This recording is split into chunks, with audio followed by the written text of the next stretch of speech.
ಕಾಲು ನೋವಾಗ್ತ ಸುವರ್ಣ ಗುದ್ಲಿಲೆ ಅನ್ನು.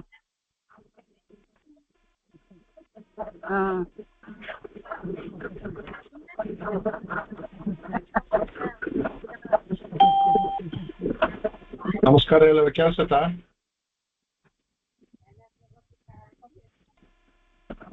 ಕೇಳಿಸ್ತಾ ಇದೆಯಾ? ನಮಸ್ಕಾರ. ಕೇಳಿಸ್ತಾ ಇದೆ. ಕೇಳಿಸ್ತಾ ಇದೆ. ಓಕೆ, ವೇಟ್ ಮಾಡುವ. ಶ್ರೀಮಾನ್ ವೆಂಕಟನಾಥಾರ್ಯ ಕವಿತಾರ್ಕಕೇಸರಿ ವೇದಾಂತಾಚಾರ್ಯವರ್ಯೋ ಮೇ ಸನ್ನಿಧತ್ತಾಂ ಸದಾ ಹೃದಯ. ಲಕ್ಷ್ಮೀನಾಥ ಸಮಾರಂಭಾಂ ನಾಥಯಾಮುನ ಮಧ್ಯಮಾಂ ಅಸ್ಮದಾಚಾರ್ಯಪರ್ಯಂತಾಂ ವಂದೇ ಗುರುಪರಂಪರಾಂ. ಯೋ ನಿತ್ಯಮಚ್ಯುತ ಪದಾಂಬುಜಯುಗ್ಮರುಗ್ಮೌ ವ್ಯಾಮೋಹತಸ್ತದಿತರಾಣಿ ತೃಣಾಯ ಮೇನೆ. अस्मद्गुरोर्भगवतोऽस्य दयैकसिन्धोः रामानुजस्य चरणौ शरणं प्रपद्ये. श्रीरन्दुतु पुल्तिरुवेङ्कटमुडयान् पारन्नच्चொன்ன பயமொழியுள்ளோரொன்றுதானோ தாரணியில் வாழ்வார்க்கு வானேரப்போಮಲವನ್ வாழ்வு. ಬಂದ ತಕ್ಷಣ ಮ್ಯೂಟ್ ಮಾಡ್ಕೊಂಬಿಡಿ. ನೆನ್ನೆ ಹೇಳಿದ್ಲಲ್ಲ ಅವಳು ನಿಮಗೆ.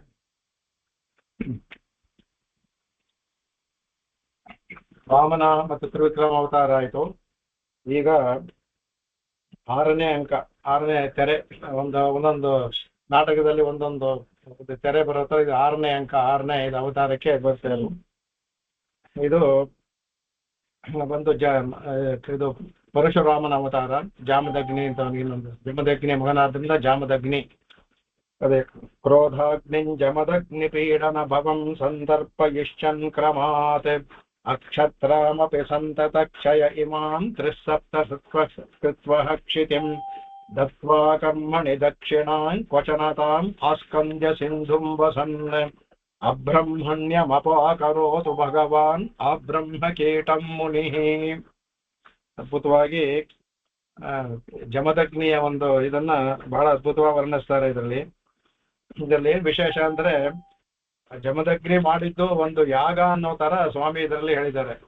ಅಲ್ಲಿ ಸಾಧಾರಣ ನೋಡುವಾಗ ಏನಪ್ಪ ಎಲ್ಲರನ್ನು ಕಡಿದು ಕೊಂದಾಗ್ದ ಮಾಡುವಾಗ ಇದು ಒಂದು ಯಾಗ. ಹೇಗೆ ಯಾಗದಲ್ಲಿ ಪಶುಗಳನ್ನ ಬಲಿ ಕೊಡ್ತಾರೋ ಆಗ ಆ ಯಾಗದಲ್ಲಿ ಕೊಡುವ ಬಲಿ ಹಿಂಸೆಗೆ ಬರೋದಿಲ್ಲ, ಅದು ಅಹಿಂಸೆಗೆ ಸೇರುತ್ತೆ. ಅದು ಯಾಕಂದ್ರೆ ಅದಕ್ಕೆ ಉತ್ತಮ ಸದ್ಗತಿ ಸಿಗೋದ್ರಿಂದ ಅದು ಹಿಂಸೆಗೆ ಸೇರೋದಿಲ್ಲ. ಯಜ್ಞದಲ್ಲಿ ಶ್ರುತಿನಲ್ಲೆಲ್ಲ ಕಡೆ ಎಲ್ಲ ಬರುತ್ತೆ ಅದರಲ್ಲಿ. ಅದು ಬಿಟ್ಟು ಬೇರೆ ಯಾವ ಹಿಂಸೆ ಮಾಡಿದ್ರು ಹಿಂಸೆಗೆ ಬರುತ್ತೆ. ಅದೇ ತರ ಇವ್ರು ಮಾಡಿದ್ದು ಹಿಂಸೆ ಇಲ್ಲ ಅನ್ನೋ ಥರಲ್ಲಿ ಅದ್ಭುತವಾಗಿ ತೋರಿಸ್ಕೊಂಡು ಹೋಗ್ತಾರೆ.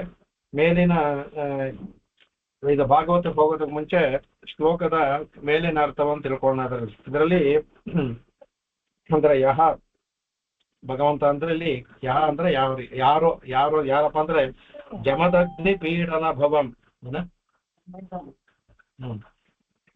ಅಂದ್ರೆ ಜಮದಗ್ನಿಗಳ ಪೀಡೆಯೂ ಆಗುತ್ತೆ, ಆಮೇಲೆ ವಧೆಯೂ ಆಗುತ್ತೆ ಅವ್ರದ್ದು.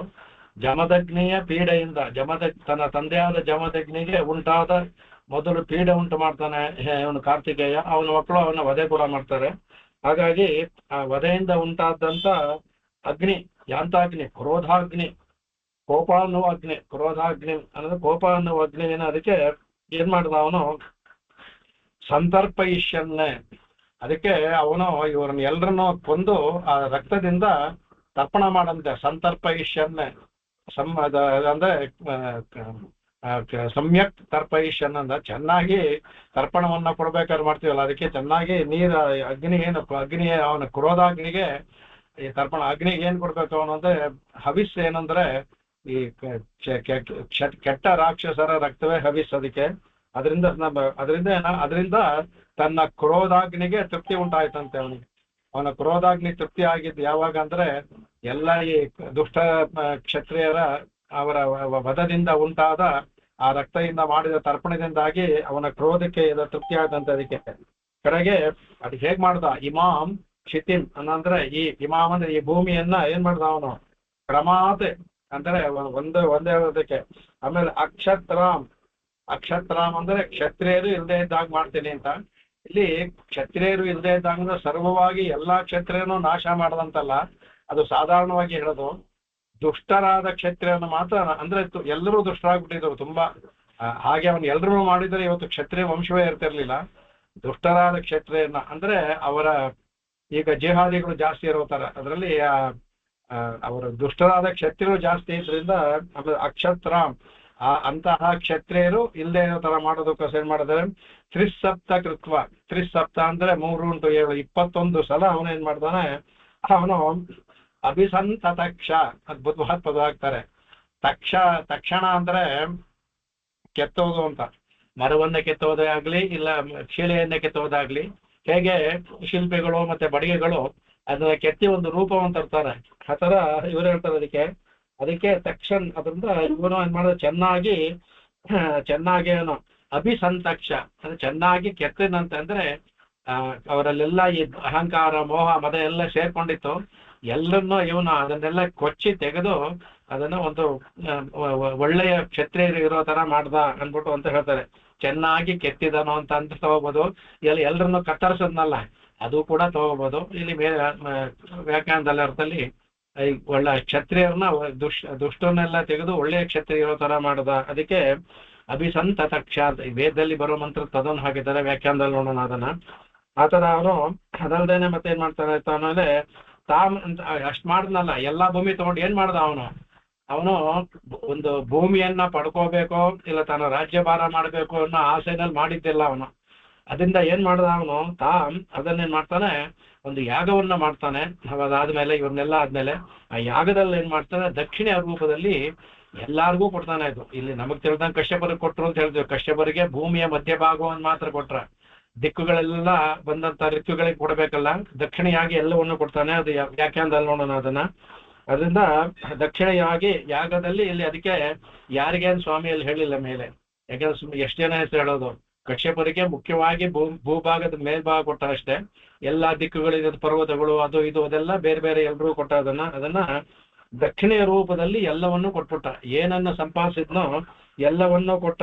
ಕಡೆಗೆ ಅವನು ಇರಕ್ ಜಾಗ ಬೇಕಲ್ಲ, ಏನ್ ಮಾಡ್ತಾರ ಸಿಂಧು ಆಸ್ಕಂದ್ಯ ಕಡೆಗೆ ತಾನು ತನ್ನ ತಪಸ್ಸಿನ ಮೂಲಕ ಸಮುದ್ರದ ಒಳಗೆ ಹೋಗಿ ಅಲ್ಲಿ ತನಗೆ ಒಂದು ಜಾಗವನ್ನು ಸೃಷ್ಟಿ ಮಾಡ್ಕೊಂಡವನು.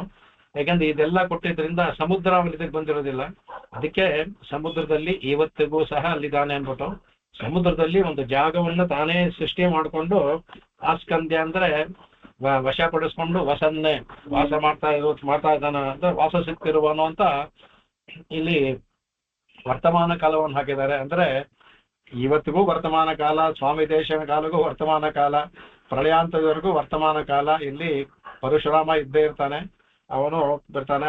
ಪ್ರಾಯಶಃ ಕಲ್ಕಿಯ ಇದು ಅವತಾರ ಇದು ಅವನಲ್ಲೇ ಹೋಗಿ ಸೇರುತ್ತೋ ಅನ್ನೋ ಕಲ್ಕಿ ಇದ್ರಲ್ಲಿ ಇವನ ಒಂದು ಆವೇಶ ಹೋಗಿ ಸೇರ್ಬೋದು ಅನ್ಕೊಂಡಿದ್ದೀನಿ. ಯಾಕಂದ್ರೆ ಆ ಕಾಲದಲ್ಲಿ ಎಲ್ಲವನ್ನೂ ಮಾಡ್ದ. ಈಗ ನಮ್ ಎಲ್ಲರಿಗಿಂತ ಹೆಚ್ಚಾಗಿ ಅವನ ಅವಶ್ಯಕತೆ ಈಗಿದೆ. ಈಗ ಇರುವಂತಹ ದುಷ್ಟಶಕ್ತಿಗಳನ್ನ ನಾಶ ಮಾಡ್ಬೇಕು ಅವನು. ಅಂತಹ ಭಗವಾನ್ ಅಂದ್ರೆ ಭಗವಾನ್ ಅಂದ್ರೆ ಷಾಡ್ಗುಣ ಪೂರ್ವ ಷಾಡ್ಗುಣ್ಯ, ಭಗ ಅಂದ್ರೆ ಷಾಡ್ಗುಣ್ಯ ಅಂತ, ಭಗವಾನ್ ಷಾಡ್ಗುಣ್ಯ ಪೂರಿತನಾದಂತಹ ಅವನು ಯಾರೋ ಅಂತಹ ಐಶ್ವರ್ಯ ಉಳ್ಳವನು ಅವನಾದಂತ ಅವನು ಮುನಿಹಿ ಅಂದ್ರು. ಮುನಿಹಿ ಅಂದ್ರೆ ತಪಸ್ವಿ. ಇಲ್ಲಿ ಎರಡತ್ತ ತಗೋಬಹುದು, ಕ್ರೋಧಾಗ್ನಿಹಿ ಮುನಿಹಿ ಅಂತ. ಕೋಪ ಬಂದಾಗ ಉಂಟಂತಹ ಮುನಿ ಅದು ಕೋಪದಲ್ಲಿ ಕೂಡ ಅದಕ್ಕೂ ಮುನಿ ಪದವನ್ನು ಹಾಕ್ತಾರೆ. ತಪಸ್ವಿಗೂ ಮುನಿ ಅಂತ ಹೇಳ್ತಾರೆ. ಇವನು ತಪಸ್ವಿ, ಇವನು ಆ ಕ್ರೋಧ ಸಮಯದಲ್ಲಿ ಬರುತ್ತೆ. ಯಾತಕ್ಕೆ ಕ್ರೋಧ ಬಂತು ಅಂತ ವ್ಯಾಖ್ಯಾನದಲ್ಲಿ ವಿಶೇಷ ಅಂತ ಹೇಳ್ತಾರೆ ಅದಕ್ಕೆ. ಅದರಿಂದ ಅಂತಹ ಅವನೇನ್ ಮಾಡ್ತಾರೆ, ಅಂತಹ ಪರಶುರಾಮನು ಅಂದ್ರೆ ಷಾಡ್ಗುಣ್ಯ ಪರಿಪೂರ್ಣನಾಗಿದ್ದಾನೆ, ಕ್ರೋಧವೇ ಅವನ ಅಸ್ತ್ರವಾಗಿದೆ. ಅಂತಹ ಮುನಿ ತಪಸ್ವಿಯಾದಂತ ಪರಶುರಾಮರು ಆ ಬ್ರಹ್ಮ ಕೀಟಂ ಅಂದ್ರೆ ಆ ಬ್ರಹ್ಮ ಅಂದ್ರೆ ಚತುರ್ಮುಖ ಬ್ರಹ್ಮನಿಂದ ಹಿಡಿದು ಒಂದು ಕೀಟದವರೆಗೂ ಬ್ರಹ್ಮ ಸ್ತಂಭ ಅಂತ ಹೇಳ್ತೀವಲ್ಲ ಆ ತರ ಚತುರ್ಮುಖ ಬ್ರಹ್ಮನಿಂದ ಹಿಡಿದು ಒಂದು ಕೀಟದವರೆಗೂ ಎಲ್ಲರನ್ನೂ ಸಹ ಅದ ಅಬ್ರಹ್ಮಣ್ಯಂ ಅಂತ ಅದ್ಭುತವಾಗಿ ಅದಕ್ಕೆ ಪ್ರಾಸವನ್ನು ಹಾಕ್ತಾರೆ. ಅಬ್ರಹ್ಮಣ್ಯ ಅಂದ್ರೆ ಬ್ರಹ್ಮಣ್ಯ ಅಂದ್ರೆ ಬ್ರಹ್ಮ ಅನ್ನೋ ವೇದ, ಅದಕ್ಕೆ ಬ್ರಹ್ಮಣ್ಯ ಅಂದ್ರೆ ಮಂಗಳವಾದದ್ದು, ಅಬ್ರಹ್ಮಣ್ಯ ಅಂದದ್ದು ಅಮಂಗಳವಾದದ್ದು. ಅಂತಹ ಬ್ರಹ್ಮ ಅವನೇನ್ ಮಾಡ್ತಾನೆ, ಅವನು ಬ್ರಹ್ಮದಿಂದ ಬ್ರಹ್ಮಸ್ತಂಭದವರೆಗೂ ಏನೇನೋ ಅಮಂಗಳ ಇದೆಯೋ ಅದನ್ನ ಅವನು ಅಮಂಗಳವನ್ನು ಅಪಾಕರೋತು ಅಂದ್ರೆ ಹೋಗಲಾಡಿಸಲಿ. ಇಲ್ಲಿ ಸ್ವಾಮಿ ನನಗೆ ಮಾತ್ರ ಅಂತ ಕೇಳ್ಕೊಳ್ಳಲ್ಲ, ಬ್ರಹ್ಮನಿಂದ ಹಿಡಿದು ಒಂದು ಕೀಟದವರೆಗೂ ಏನೇನಾದ್ರೂ ಅಮಂಗಳ ಇದ್ರೆ ಆ ಅಮಂಗಳವನ್ನ ಇವನು ಅಮಂಗಳವನ್ನ ಕ್ಷತ್ರಿಯರನ್ನ ಇದು ಮಾಡಿ ಕೊಂದು ಅಮಂಗಳವನ್ನ ಹೋಗ್ಲಾಡಿಸಿದ್ದ ಅವರಲ್ಲಿದ್ದ ಅದೇ ಅಮಂಗಳವನ್ನು ನಮ್ಮಲ್ಲೂ ಹೋಗ್ಲಾಡಿಸಲಿ ಅಂತ ಇಲ್ಲಿ ಪ್ರಾರ್ಥನೆ ಮಾಡ್ಕೊಳ್ತಾರೆ. ಇದು ಇದೇನು ಅಂದ್ರೆ ಇದು ರೋಷ ಮತ್ತು ಬೀಭತ್ಸ ರಸವುಳ್ಳಂತಹ ಅವತಾರ. ಇಲ್ಲಿ ರೋಷ ಯಾತಕ್ಕಪ್ಪ ಅಂದ್ರೆ ಇದರಲ್ಲಿ 2 ಅವತಾರಗಳಲ್ಲಿ ಆದಿಶೇಷನ ಅನ್ವಯ ಇದೆ.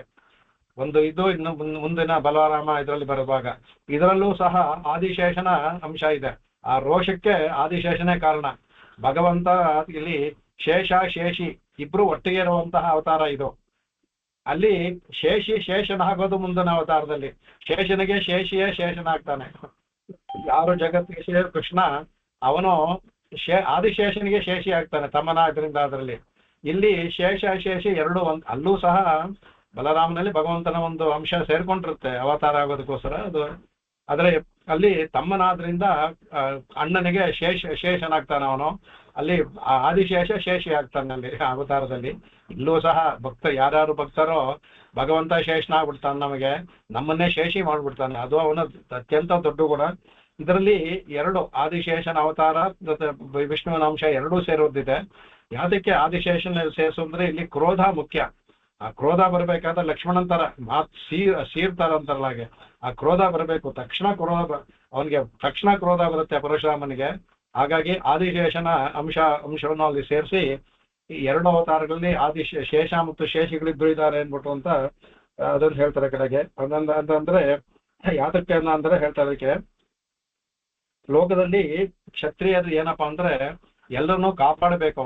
ಅವರು ಭಗವಂತನ ಸ್ವರೂಪ. ಕ್ಷತ್ರಿಯನ ನಾರಾಯಣ ಸ್ವರೂಪ ಅಂತ ಹೇಳ್ತಾರೆ. ಭಗವಂತನ ಸ್ವರೂಪ ವಿಷ್ಣುವಿನ ಸ್ವರೂಪ ಅಂತ ಹೇಳ್ತೀವಿ.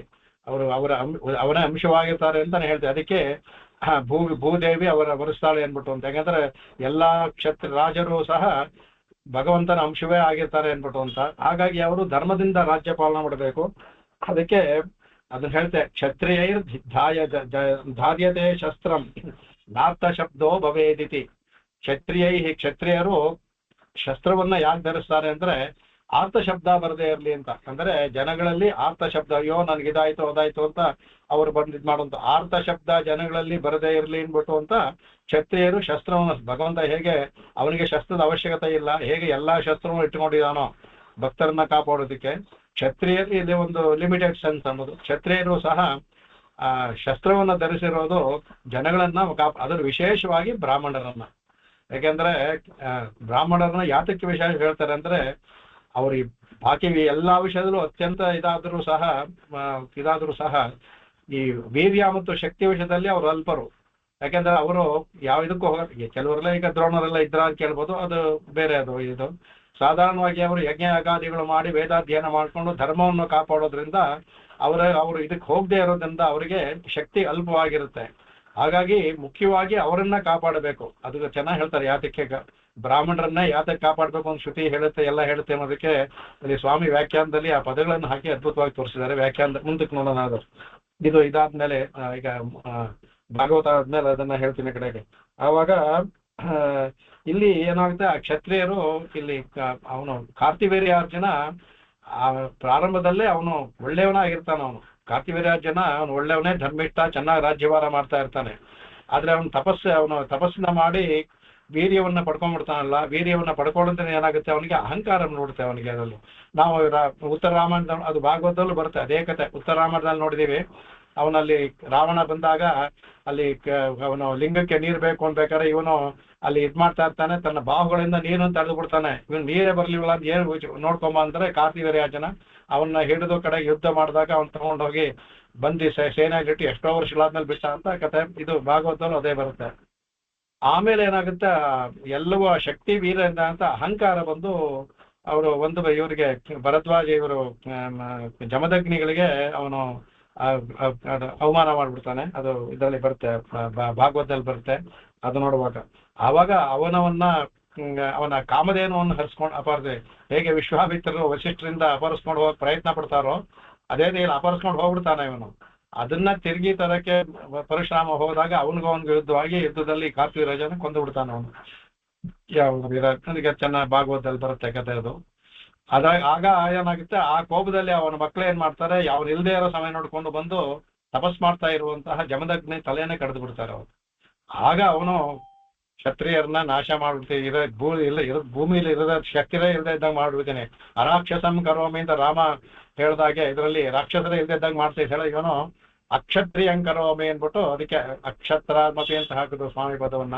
ಅಕ್ಷತ್ರಿಯಂ, ಈ ಭೂಮಿಯಲ್ಲಿ ಕ್ಷತ್ರಿಯರೇ ಇಲ್ಲದೆ ಇದ್ದಾಗ ಮಾಡ್ಬಿಡ್ತೇನೆ ಅಂದ್ಬಿಟ್ಟು, ಅಂದ್ರೆ ಕ್ಷತ್ರಿಯರೇ ಆಗಿದೆ ದಶರಥರ ಇದ್ದ, ಇನ್ನು ಕೆಲವರು ಇದ್ರು ಧರ್ಮಿಷ್ಠವಾಗಿ ಯಾರಿದ್ರು ಅವ್ರಿಗೇನು ತೊಂದರೆ ಮಾಡ್ಲಿಲ್ಲ ಅವನು. ಹಾಗೆ ಎಲ್ಲಾರನ್ನೂ ಸಮೂಲ, ಆದ್ರೆ 100ರಲ್ಲಿ 90 ಜನ ಏನು ಎಲ್ಲರೂ ಕೆಟ್ಟವರೇ ಇದ್ರು, ಎಲ್ಲರೂ ಅಹಂಕಾರ ಮದದಿಂದ. ಹಾಗಾಗಿ ಮೇಲೆ ಹೇಳ್ಬೇಕಾದ್ರೆ ಎಲ್ಲಾ ಕ್ಷೇತ್ರ ನಾಶ ಮಾಡುವ ಅಂತ ಹೇಳ್ತೀವಿ. ಹಾಗಾಗಿ ಎಲ್ಲರನ್ನು ಮಾಡಿ ಭೂಮಿಯ ಭಾರವನ್ನ ಇಳಿಸಿ ಇದನ್ನ ಮದವನ್ನ ಅಡಗಿಸಿದ ಅವನು ಅಂದ್ಬಿಟ್ಟು ಅಂತ ಇದು.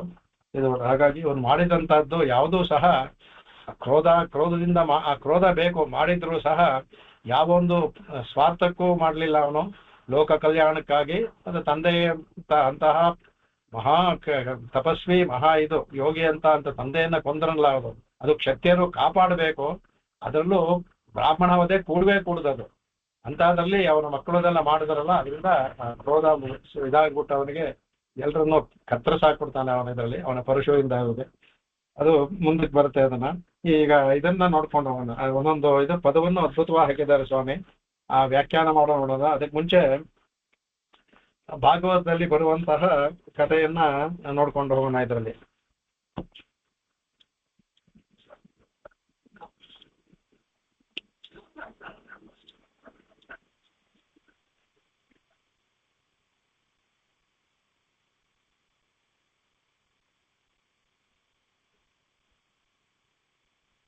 ಇದಕ್ಕೊಂದು ಪೀಠಿಕೆ, ಅದನ್ನೆಲ್ಲ ಶ್ಲೋಕ ಹೇಳೋದು ಬೇಡ, ಪೀಠಿಕೆ ಹಾಕ್ಬಿಡೋಣ. ಹೇಗೆ ಕಾರ್ತಿವೀರ್ಯಾರ್ಜುನ ಜಮದಗ್ನಿಗಳಿಗೆ ಬರ್ತಾನೆ, ಅವನು ಇದೇ ತರ ವಿಶ್ವಾಮಿತ್ರರು ಹೇಗೆ ವಸಿಷ್ಠಾಶ್ರಮ ಬಂದರೋ ಹಾಗೆ ಅವನಲ್ಲೆಲ್ಲ ಜಯಿಸಿ ಎಲ್ಲ ಮಾಡ್ಕೊಂಡು ಬರ್ತಾನೆ. ಸೈನ್ಯದ ಬಂದಾಗ ಜಮದಗ್ನಿ ಆಶ್ರಮ ಬರ್ತಾನೆ. ಜಮದಗ್ನಿಗಳು ಅವನಿಗೆ ಒಂದು ಗೌರವಿಸಿ ಅವನಿಗೆ ಅದಕ್ಕೆ ಪಾದಾದಿ ಕೊಟ್ಟು ಅವ್ರು ಎಲ್ರಿಗೂ ಸಹ ಅವತರಣ ಮಾಡ್ತಾರೆ. ಅವರಲ್ಲಿದ್ದಂತ ಕಾಮಧೇನು, ಆ ಕಾಮಧೇನು ಎಲ್ಲ ಅಗ್ನಿಹೋತ್ರಕ್ಕೆ ಬೇಕಾದಂತ ಅದು ಹಸು, ಅದು ಕರುವೊಂದಿಗೆ ಇರುತ್ತೆ. ಅದನ್ನ ಇದು ನೋಡಿ ಆಶ್ಚರ್ಯವಾಗುತ್ತೆ. ಅಲ್ಲಾದ್ರೆ ವಿಶ್ವಾಮಿತ್ರರು ಕೊಡಿ ಅಂತ ಕೇಳಿದ್ರು, ಇವ್ರು ಕೇಳೋದೇ ಇಲ್ಲ, ಇವ್ರನ್ನ ಕೇಳೋದೇನು ಅಂತ ಹೊಡ್ಕೊಂಡು ಹೋಗ್ರು ಅಂತ ತನ್ನ ಸೈನಿಕ ಹೇಳ್ಬಿಡ್ತಾನೆ. ಇವರು ಇವರಾದ್ರಿಂದ ಅವರು ತಪಸ್ವಿ ಆದ್ರಿಂದ ಅವನನ್ನ ಅವ್ರು ಕೇಳ್ತಾರೆ ಕೂಡುದು ಅಂತ ಹೇಳ್ತಾರೆ, ಅವ್ನು ಕೇಳೋದಿಲ್ಲ, ಹೊಡ್ಕೊಂಡು ಹೋಗ್ತಾನೆ. ಅದಕ್ಕೆ ಸರಿಯಾಗಿ ಹೋದ್ಮೇಲೆ ತುಂಬಾ ದುಃಖದಲ್ಲಿರ್ತಾರೆ. ಅಗ್ನಿಹೋತ್ರಕ್ಕೆ ಯಾವ ಹಸು ಇಟ್ಕೊಂಡಿದ್ದಾರೋ ಆ ಹಸುವನ್ನ ಕರೆದು ಆ ಹಾಲಿನಿಂದ ಅಗ್ನಿಹೋತ್ರ ಮಾಡಬೇಕು. ಅಗ್ನಿಹೋತ್ರ ಮಾಡಕ್ಕೆ ಆಗದೆ ಕೂತಿರ್ತಾರೆ, ದುಃಖ ಬಂದಿರ್ತಾರೆ. ಪರಶುರಾಮ ಬರ್ತಾನೆ, ಆಗ್ತಾನೆ, ಕಾಡಿಗೆಲ್ಲ ಹೋಗಿರ್ತಾನೆ. ಒಂದು ತಂದೆ ಏನು ಅಂತ ಕೇಳಿದಾಗ ಈ ತರ ಹೇಳ್ತಾನೆ, ಬಂದಿದ್ದಪ್ಪ ಈ ತರ ಅಂತ. ತಕ್ಷಣ ಕೋಪದಿಂದ ತಗೊಳ್ತಾನೆ, ಪುರುಷ ತಗೊಂಡು ಹೋಗ್ತಾನೆ. ಹೋಗಿ ಆಗತ್ತೆ ಹೇಳ್ತಾನೆ, ಯಾಕೆ ಇದನ್ನ ನಮ್ಮ ಅಗ್ನಿಹೋತ್ರದ ಹಸುವನ್ನು ನೀನು ತಗೊಂಡು ಹೋಗಿದೆಯಲ್ಲ ವಾಪಸ್ ಕೊಡುವಂದಾಗ ಅವನು ಕಾರ್ತಿವೀರ್ಯಾರ್ಜುನ ಅವ್ರನ್ನ ಸೋಲಿಸಿದವರೇ ಇಲ್ವಲ್ಲ, ಆ ಅಹಂಕಾರ ಅವನಿಗೆ. ಮೊದಲು ಅವನು ಸೈನ್ಯ ಎಲ್ಲ 1,00,000 ಅಂತ ಬರ್ತಾರೆ, ಎಲ್ರನ್ನೂ ಕಡ್ದಾಕ್ತಾರೆ. ಅವಾಗ ಯಾವಾಗ ಕಡ್ದಾಕ್ತಾರೋ ಅವನಿಗೆ ಆಶ್ಚರ್ಯವಾಗುತ್ತೆ, ಏನಿದು ಒಬ್ಬನೇ ಇದು, ಅದು ಇವನು ಬ್ರಾಹ್ಮಣ ಬೇರೆ ಅಂದ್ಬಿಟ್ಟು ತಾನೇ ಬರ್ತಾನೆ. ಆಗ ಅವನ 1000 ತೋಳವನ್ನು ಕತ್ತರಿಸಿದಾಗ ಅವ್ನು ಹೋಗ್ತಾರ ಕಡೆಗೆ ಅವನ ತಲೆ ಕಡ್ದು ಬಿಡ್ತಾನೆ. ಅವಾಗ ಕಡ್ದ್ಬಿಟ್ಟು ಆ ಹಸುವನ್ನ ಹಸು ಕರ್ಕೊಂಡು, ಆಗ ಅವನಿಗೆ 10,000 ಜನ ಮಕ್ಕಳು ಓಡೋಗ್ಬಿಡ್ತಾರೆ ಹೆದರ್ಕೊಂಡು. ಈ ಪರಶುರಾಮನ ಶಕ್ತಿಯನ್ನು, ವೀರ್ಯವನ್ನು ಮತ್ತೆ ಕ್ರೋಧವನ್ನು ನೋಡಿ ಓಡೋಗ್ಬಿಡ್ತಾರೆ ಅವರು. ಅವ್ರು ಬದುಕೋತಾರೆ ಓಡೋಗಿದ್ರಿಂದ. ಆಗ ಇವನು ಹಸುವನ್ನ ತಗೊಂಡು ತಂದೆ ಕೊಡ್ತಾನೆ. ತಂದೆ ಕೊಟ್ಟು ತಂದೆ ಅವ್ರ ತಪಸ್ಸಿದೆ, ಮಗು ನೀ ಹಸು ತಂದಿದ್ ಸರಿ, ಆದ್ರೆ ನೀನು ಬ್ರಾಹ್ಮಣನಾದವನು, ಒಬ್ಬ ಕ್ಷತ್ರಿಯರು ಅವರು ಭಗವಂತನ ಸ್ವರೂಪ, ಅವರು ಇದರಲ್ಲಿ ಆಳ್ತಾ ಇರ್ಬೇಕಾದ್ರೆ ಅವ್ರನ್ನ ಕೊಲ್ಲಬಾರದು, ಅದು ಬ್ರಾಹ್ಮಣರ ವಿಶೇಷ ಕೊಲ್ಲುನಿ ಅಂತ ತಪ್ಪು ಕೆಲಸ ಮಾಡಿದೆ ಅಂದಾಗ, ಯುದ್ಧದಲ್ಲಿ ಏನ್ ಮಾಡ್ಲಿ, ಅವ್ನು ಬಿಡ್ಲಿಲ್ಲ, ಅವನೇ ಯುದ್ಧಕ್ಕೆ ಬಂದ, ಆಗ ಕೊಲ್ಲಬೇಕಾಯ್ತು ಅಂತ. ಆದ್ರೂ ದೋಷ ಬಂದಿದೆ ನಿನಗೆ, ಹೋಗಿ ತೀರ್ಥಯಾತ್ರೆಗೆ ಹೋಗಿ ಮಾಡ್ಕೊಂಬ ಅಂತ ಕಳಿಸ್ತಾರೆ. ಅವ್ರನ್ನ ತೀರ್ಥಯಾತ್ರೆ ಹೋಗಿ ತೀರ್ಥಯಾತ್ರೆ ಮಾಡ್ಕೊಂಬ, ಎಲ್ಲಾ ಕ್ಷೇತ್ರಗಳಿಗೆ ಹೋಗಿ ತೀರ್ಥಯಾತ್ರೆ ಮಾಡ್ಕೊಂಬ.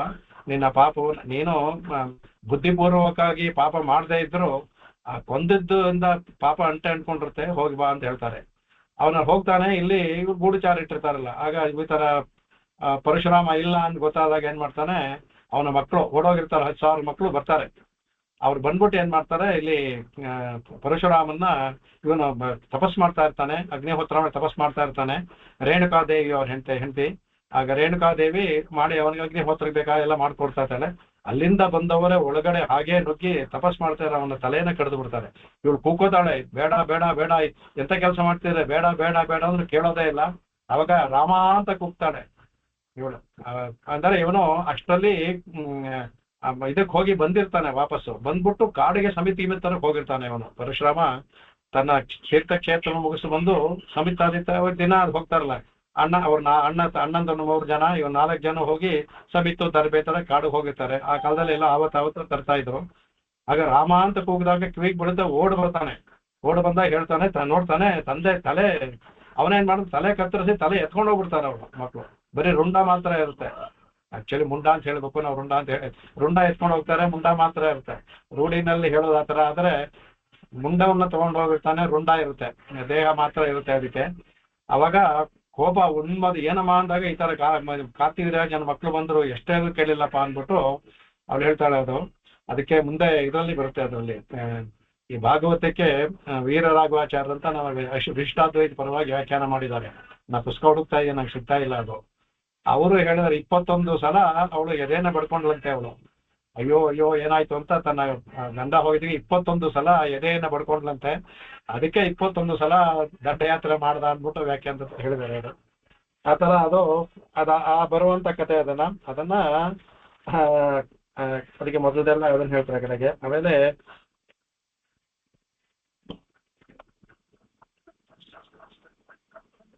ಕಡೆಗೆ ಇದಕ್ಕೆ ಮುಂಚೆ ಒಂದು ಚಿಕ್ಕ ಕತೆ ಬರುತ್ತೆ. ಇದಕ್ಕೆ ಮುಂಚೆ ಏನ್ ಮಾಡ್ತಾರೆ ಕಡೆಗೆ, ರೇಣುಕಾದೇವಿಯ ಕಥೆಯಿಂದ ಶುರುವಾಗುತ್ತೆ. ಇದು ರೇಣುಕಾದೇವಿಯ ಕಥೆಯಿಂದ ಇದು ಈಗ ನಾನು ಹೇಳ್ಬಿಟ್ಟೆ ನಿಮ್ಗೆ. ಇದು ಹಿಂದುಳಿದ ಕತೆ. ಅವನು ಹೋಗಿ ಕಾಮಧೇನುವನ್ನ ತಂದಿದ್ದು ಆಯ್ತು. ಇಲ್ಲಿ ಒಂದು ಸಲ ಏನ್ ಮಾಡ್ತಾಳೆ ಇವಳು, ಗಂಗಾ ನದಿಗೆ ನೀರ್ ತರಕ್ ಹೋಗ್ತಾಳೆ ಇವಳು. ಕದಾಚಿತ್ ರೇಣುಕಾ ಯಾತ ಗಂಗಾಯಾಮ್ ಪದ್ಮಮಾಲಿನಂ ಗಂಧರ್ವರಾಜಂಕೈರಂ ಅಪ್ಸರೋಭಿರವೈಕ್ಷತ. ಅಲ್ಲಿ ಗಂಧರ್ವರಾಜ ಅಪ್ಸರ ಸೇರಿ ಅವನು ಅಲ್ಲಿ ಅವರು ಕ್ರೀಡೆ ಆಡ್ತಾರಲ್ಲ, ಅವರೆಲ್ಲ ನೀರಲ್ಲಿ ಇಳಿದು ಸರಸದ ಸಲ ಮಾಡ್ತಾ ಇರ್ತಾರಲ್ಲ. ಅದಕ್ಕೆ ಆ ಕ್ರೀಡೆ ಅಂತ ನೋಡ್ತಾ ಇರೋದು ನೋಡಿ ಇವಳಿಗೆ ಒಂದು ಕ್ಷಣ ಇವಳು ನೋಡ್ತಾಳೆ, ಇವಳಿಗೆ ಮನಸ್ಸು ಚಂಚಲವಾಗ್ಬಿಡುತ್ತೆ. ಹಾಗೆ ನೀರ್ ತರೋಳು ನಿಂತ್ಕೊಂಡ್ಬಿಡ್ತಾಳೆ, ನೀರ್ ತರೋದು ಮರ್ತು ಬಿಡ್ತಾಳೆ, ಅದನ್ನೇ ನೋಡ್ತಾ ನಿಂತ್ಕೊಂಡ್ಬಿಡ್ತಾಳೆ. ಅವಳಿಗೆ ಒಂದು ಕ್ಷಣ ಮನಸ್ಸು ಇದಾಗಿ ಅದನ್ನೇ ನೋಡೋಣ ಅಂತ ನಿಂತ್ಕೊಂಡ್ಬಿಡ್ತಾಳೆ. ವಿಲೋಕಯಂತ್ರಿ ಕ್ರೀಡಂತಂ ಉದಕಾರ್ತನ್ ನದೀಂಗತ ಹೋಮವೇಳಾನ್ನ ಸಂಸ್ಮಾರ ಕಿಂಚಿತ್ ರಥಾಸ್ಪೃಹ. ಹೋಮವೇಳ ನ ಸಂಸ್ಮಾರ. ಅಲ್ಲಿ ಹೋಮ ಆಗ್ತಾ ಇದೆ, ಹೋಮಕ್ಕೆ ಬೇಕು ನೀರು ಬೇಕು, ಇವ್ರು ಕಾಯ್ತಾ ಇದ್ದಾರೆ. ಇವಳು ನೀರ್ ತರಕ್ ಬಂದಿದ್ದಾಳೆ, ಪಕ್ಕದಲ್ಲೇ ತುಂಬಾ ಏನ್ ದೂರ ಇರೋದಿಲ್ಲ. ಅಲ್ಲಿ ಇದರಲ್ಲಿ ಮೈ ಮರ್ತು ಬಿಡ್ತಾಳೆ. ಒಂದು ಕ್ಷಣ ಮೈ ಮರ್ತಾಗ ಯಾತಕ್ಕೆ ಇವಳು ಬರ್ಲಿಲ್ಲ ಅನ್ಬಿಟ್ಟು ನೋಡ್ತಾರೆ. ಅವರ ತಪಸ್ಸುಗಳಲ್ಲೇ ಗೊತ್ತಾಗುತ್ತೆ ಈ ತರ ಗಂಧರ್ವ ರಾಜರ ಇದನ್ನ ಅವ್ರ ಅಪ್ಸರ ಇದರಲ್ಲಿ ಮೈ ಮರ್ತಲ್ಲ.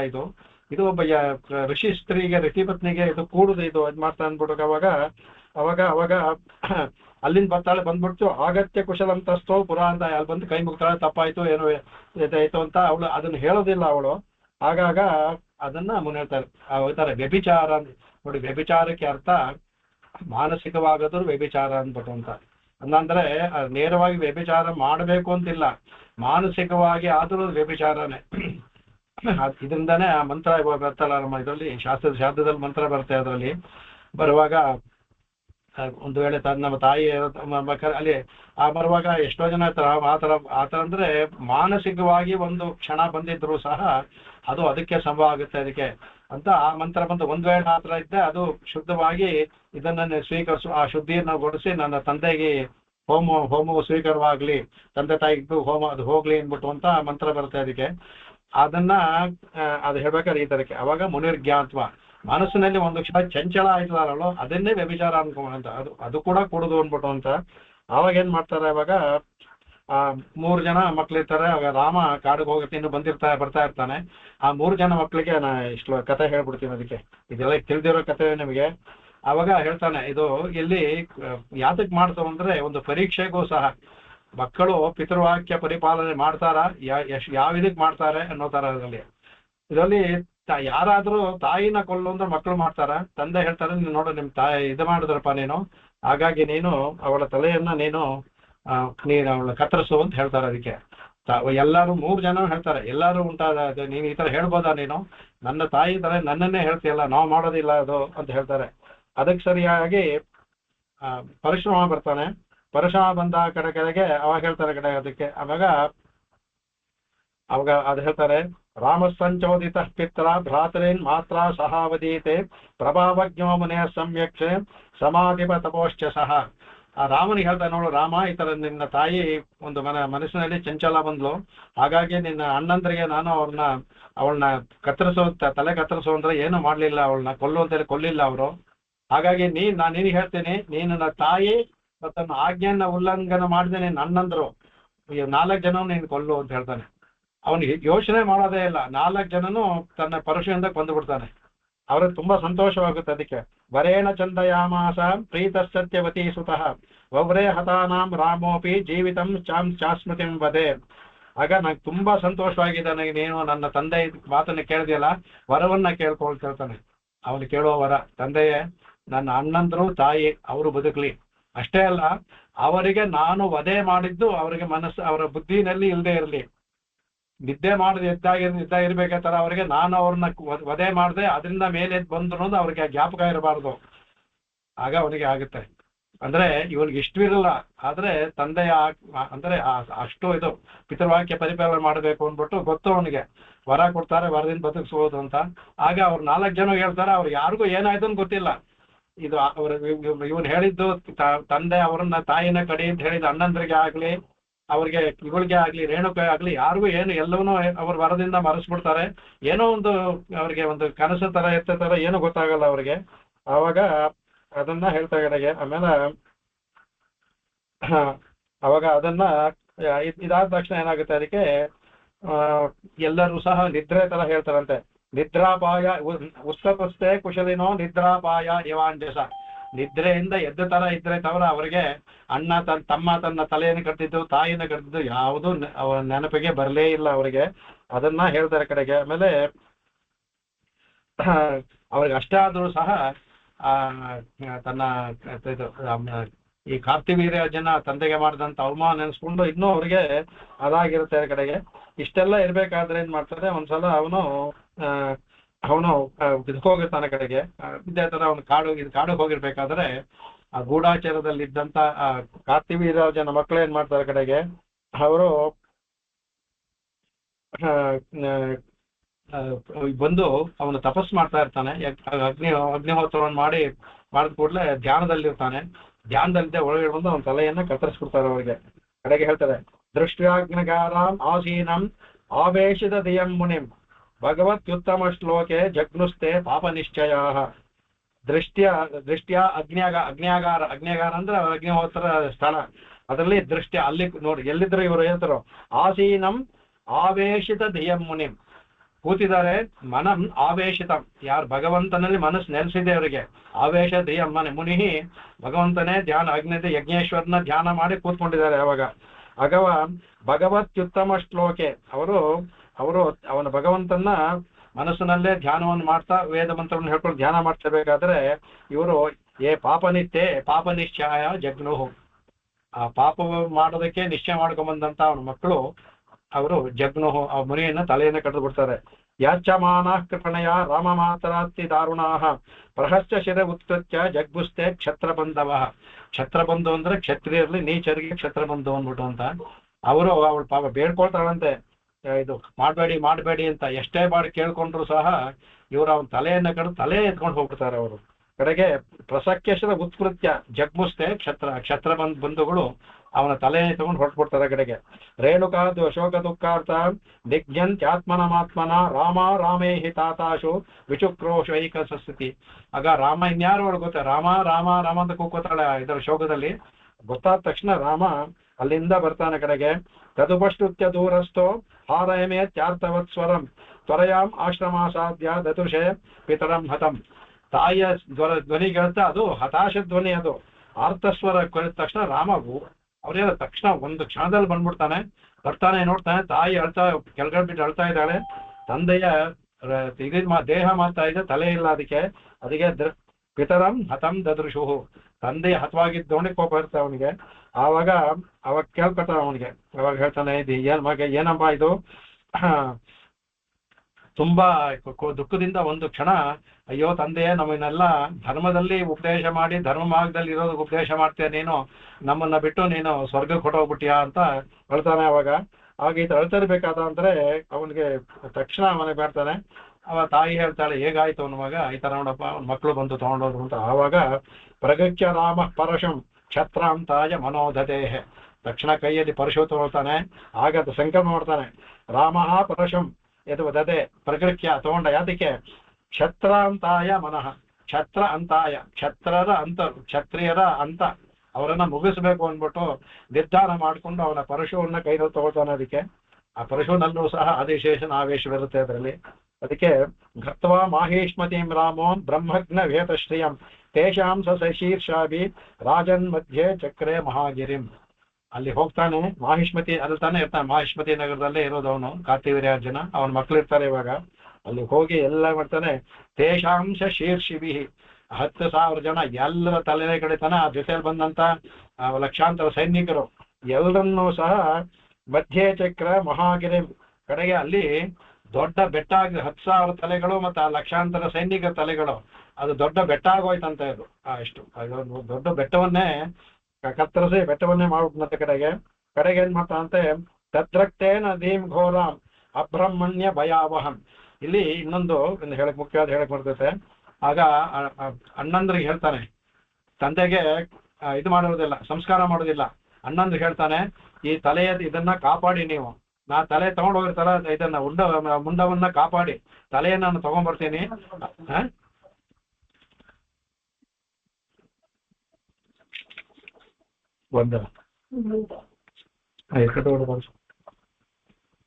ಹಾಗಾಗಿ ಸಂಸ್ಕಾರ ಮಾಡಬೇಡಿ ಅಂತ ಹೇಳ್ತಾನೆ.